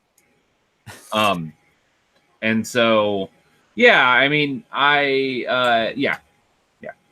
so they're just not going to end up often. Other honorable mentions for me, in the Runesmiter Runemaster artifacts, there's one. I think there's the Volatile Brazier, which lets you do 2 invocations per turn instead of 1. Yep. And the Emberstone Rune, which adds 1 to the invocation rolls of the bearer. They're both traps. Like, I know that you look at that and people want to say, hey, like, I can get this thing and you can't get it any other way. Newsflash, you're already spending a bunch of points on those, and they actually have a pretty high stickiness. So you're only going to resummon them every other turn. Yeah, if it was like, here's what I'll say. What makes me sad about the Emberstone Rune, right? Yeah. Is that it's for the invocations, not for the blessings, right? If it was add 1 to your blessings, to your prayers, I would be all over that thing. Like, I would be on it, right? Because being able to then push the armor buff to a 2-up instead of needing the 3, assuming I've got the forge turned on, that would become like an Iron Circlet level pick for me, right? Yeah. Would it be over the 4+ immunity dispels? No, but it'd be my second artifact. Like, there you go, 2 artifacts decided now and forever, right? That would be what I'd take. That means you're perpetually not in a lodge. Yeah, that's the problem. Is that nope. That's why I take Greyfeared. Like, if you want to know what an incentive for Greyfeared is, you want to talk about traps? There's a trap for you right there. 2 bonus artifacts. Yeah, it's not worth it. It's just not. It's just not. For running in turn 1 and running charge. There is so much cost to that. Like, the opportunity cost on that lodge for those 2 artifacts is insane. You're right. It's insane. Right. Yep. What you're giving up to do that. No way. That thing is an absolute loser. Like, I'm just sorry if you like it. Cool. Like, play what you want. I just stated at the beginning, I don't know what I'm talking about, and I don't like this army, but like, I cannot see it. Maybe I'm missing it. Somebody prove me wrong and I would welcome it. Right. But I just, nope. Hard pass. The Kraith is a very apt analogy, right? Like, absolutely. Because I can go Hagnar, I can go Calibron, I can go Drakey Ganeth, and I can have a good day. Kraith? No, thank you. You're not going to Hollywood. Like, it's a hard pass for me, dog. Okay. That's what this one gets. We didn't talk much about the prayers. We talked about some of them in passing. We talked about run and charge and +1 to armor. I mean, I feel like we covered the really critical stuff. No, the other honorable mention is Searing Heat, which is -1 to hit on a 3+ that goes to a 2+. So they can hand out a -1 to hit and be in the -1 to hit party, just like everybody else. Sure, it's a fair point. And now we're fully back into the Nurgle you wanted to have happen, Tom, because you got access to a -1 to hit. There you go. So you can put your enemy on -1 to hit and -1 to wound against your 2-up, re-rolling 1s with a 4-up ward save, 4-up feel no pain, and a 4-up ignore all spells unit. There you go. Tom unburrows his 30 Hearthguard. Like, how long is it going to take you, Tom, to figure out how to make all those heroes get in range properly so you can, like, unburrow and alpha block or alpha bunker out the points or whatever? I'm sure that we'll get this list. Did I mention to you already that I've written about 37 lists? Yeah, you did mention that, yes. And I'm not gonna lie, I mean, I do have a list with a Knight Incantor that just happens to slip in both Geminids, hold on, and Prismatic Wall with the Magmic Wall, so you can like do like a 16-inch wall of like non-movement. Yeah, all wall. All wall. Hit them with wall. That's wall. It's like the old wall deck. Look out for the walls. They're coming for you.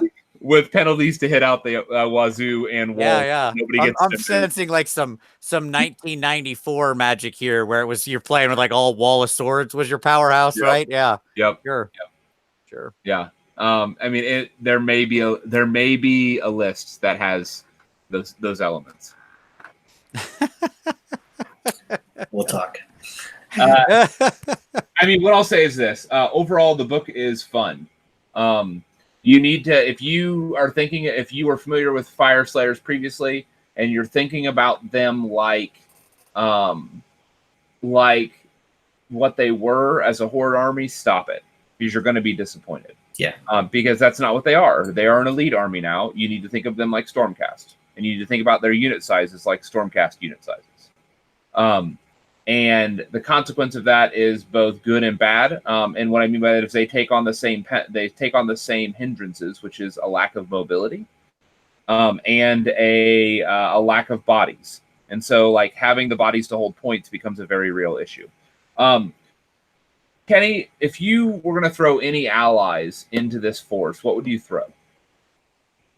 I mean, the go-to okay, I'll just say now is the Stormcast for the magic. Yep. The shooting, I still think the shooting in this army is definitely not where it needs to be if you need that element, and then so you can look at Iron Drakes or some KO. But it's either to me it's either magic or shooting you want for that little slice that you could take. I totally agree. The honorable mentions for me would be in addition to magic, which I've mentioned with Stormcast. I would throw in 20 Arcanauts in their Arcanaut Company in their current form. If they get updated, this would change. But I could do 20 Arcanaut Company and a Chemist for the 12 Skyhook shots at 24-inch range and 20 bodies. For holding like back objectives, especially if they're behind like a 10 Volkite screen or something like that, like bodies, like something that can take a hit. So that would be one option. The more tempting option is actually a weird grab, but it's running 9 Endrin Riggers. But on those 9, running 3 Aethermatic guns. So not the drills, but like the long range machine guns. And that would give you 18 shots at 24 inches. And then the unit itself has 12 more shots from their rivet guns at 12 inches. 18 more shots at 12 inches, sorry. So, like, and they have a 12-inch move. And so it becomes a utility unit of moving and shooting, which something that this unit needs both of those things. It needs a movement unit and it needs a shooting unit. And this lets you do both of those things. And if it gets in melee, it has 7 soul attacks. Do we want to talk about the fact that your armor buff prayer doesn't have to target Fyreslayers? No, go on. Shh. Shut your mouth, Vince. Show's over. Thanks, everybody. Thanks for the show. I mean, I feel if somebody went 3 hours into this show, they deserve this little nugget, right?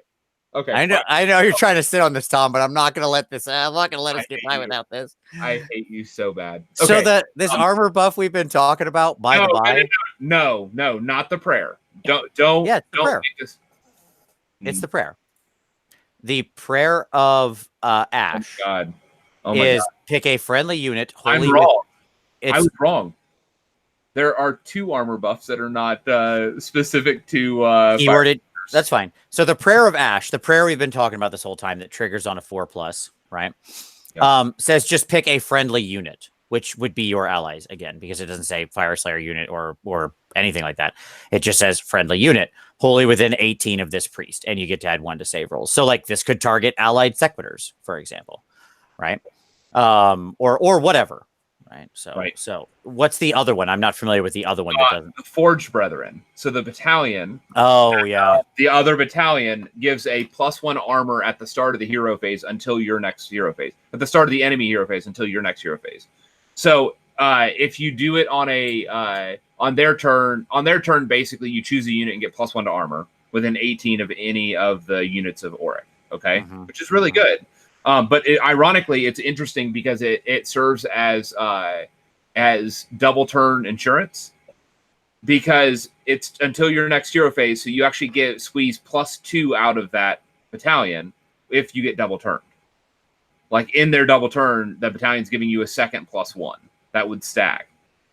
So you could squeeze +2 to armor from that, and then +1 from the prayer, and none of that is specific to Fyreslayer units. So you could put it on like a unit of Endrin Riggers and give them a 2-up save. When we looked at or if you want to push Sequiturs to like a -1 armor save with, because bring a Lord Celestin along too, and just really go hog wild. So they're re-rolling all of their -1 armor saves. Just like, if you don't have mortal wounds, we'll never die. Even on -3 rend, we're at a 2-up. Sequiturs are a trap, because for the same price you get Orac Hearthguard. Yeah, I understand. Who are 4-up, who can get similar numbers. Yeah, and have the mortal wound save.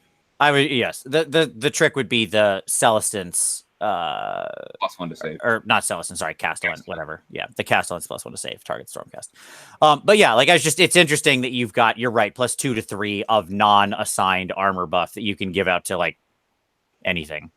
Anything dispossessed, Ironswelled Arsenal, Ironswelled, whatever. Yep. That thing, Quadrant Overlord or something. Like a steam tank. Like steam tank, sure. That's was actually the first funny thought in my mind, was like, I'm gonna buff that steam tank to a 1-up. I'm going back to 6th edition steam tanks, baby, when they were 1+ saves. Yes, that's what I'm talking about. Yeah, I mean, there's some interesting synergy. Like, what this also means, by the way, like I'll trot out this implication, because again, if anybody that's waited 3 hours, it's worth giving them this nugget. There now exists a generic +1 armor save in Order armies, because the Forged Brethren battalion can be taken in generic order, and that +1 save in the enemy turn is just a generic save. So you could take mixed order with a +1 save, a floating +1 save. Yeah, you can't get the prayer unless you're in, but you can get the. But you're right, in a generic order army, you could still take the Forged Brethren and satisfy it, right? In other words, you declare grand allegiance order, because the battalions are Fyreslayer, but they can also be taken up to the higher level, right? So, yep. And so like a mix. So I mean, GW may have just made my mixed dwarf army better. They may have given me old Mystic Shield. Like, I'm not going to say they did, but they might have just done that. Nice. Thanks, well, there you go. Another potential FAQ. I'm sure that we'll get both of those answered, and they'll both be retconned to be Fyreslayers in 2 weeks. Because yeah, that seems like a thing that wouldn't be legit. That these dudes are just like that these dudes are just talking about. Like, by the way, so Chaos, just for you, this, like, just so you know, this whole time I have been wearing this pin that was sent to me by a viewer, which is awesome, that says, I am excited about Slaanesh. And yes, I am in fact excited about Slaanesh. So there you go. Don't worry. I've already wasted way too much of the show early on talking about Slaanesh. An hour talking about Slaanesh. And by wasted, I mean used the time in the absolute appropriate fashion. So there you go. Get that out of here. Poor dwarf's been waiting forever for their moment in the sun. Oh, yeah. But a shadow looms, my friends. That I must say, because I've been asked this a few times, so I'm just going to put words in your mouth. After over 3 years of waiting, was it worth it? Yes. What, Slaanesh or Fyreslayers? So the Fyreslayers. No, Slaanesh has been like 12 years. Sure. Yeah. 2006. That's a good for the Fyreslayers. I mean, like, as a wrap-up point. This day one, since, I mean, it's been 3 years and 3 months or something since. Did we get there? Right, that's the question. We had the tome. It was whatever. It wasn't great. We had some point changes. They've had a rocky road. Have we finally gotten there? Yes. Yeah, I would agree. And Okay. it's not a hard to paint army now. And that sounds silly, but like it's not a lot of models. That's true. Somebody said this in your chat earlier before I can't read between all the screens like you guys can. But when the Fyreslayers page started, this was really sound advice, and I saw some amazing things. And I'll just say, if you look at the models and you think, oh, those look weird, I don't know how to paint them, you do not have to paint them as Caucasians or gingers.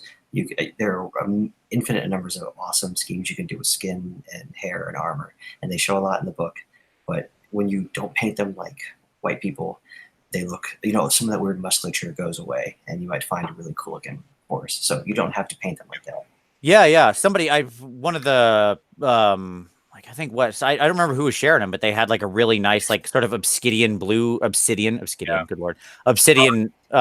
Nick from GW. Was it? Yeah, highlighted blue. Like that looked really cool. I thought Highlighted that was obsidian, like musculature. This is a show of mispronunciations and orange beards. Yeah, like yeah. Orange hair, like bright orange. Yeah. It was solid. Yep. It's No, good. It's an very, important very tip. good It's a advice. very important tip. Absolutely. I agree. All right. Well, that brings us to a close on discussing the Fyreslayers. A lot of fun and interesting things in this book. I do agree. I think it's great. I'm happy they got their new book. I look forward to seeing them on tables, to seeing the little be-mohawked fellows running around with their magma droths. And I'm happy that this is probably the last time we'll have to talk about Fyreslayers for another year. So, with that being said, thank you very much, Kenny. If you obviously, I think many of you already know this, but Kenny is one half of the Combat Phase podcast, which I will also link below. You should absolutely go listen to it. They cover a lot of AOS, also 40K, and Kenny has an unprecedented interview series with Black Library authors. Like, I can't think of any other person in the world who's talked to more Black Library authors singularly. Maybe than like the person who hires them to work at GW is probably the only person who's got to be. Not necessarily. There's 17. We started a project last month. There's 17 different authors over the span of 5 months, and I've been doing one almost every week. There you go. So go absolutely listen to that. There are lots of really good, insightful interviews. And I will link the podcast down below. But as always, Kenny, thank you, buddy. We will have you back, regardless of whether we're talking about Fyreslayers. And it's always a pleasure, sir. Thanks, guys. All right. And for all of you out there, we thank you very much for watching. It's always appreciated. And we'll see you next Wednesday.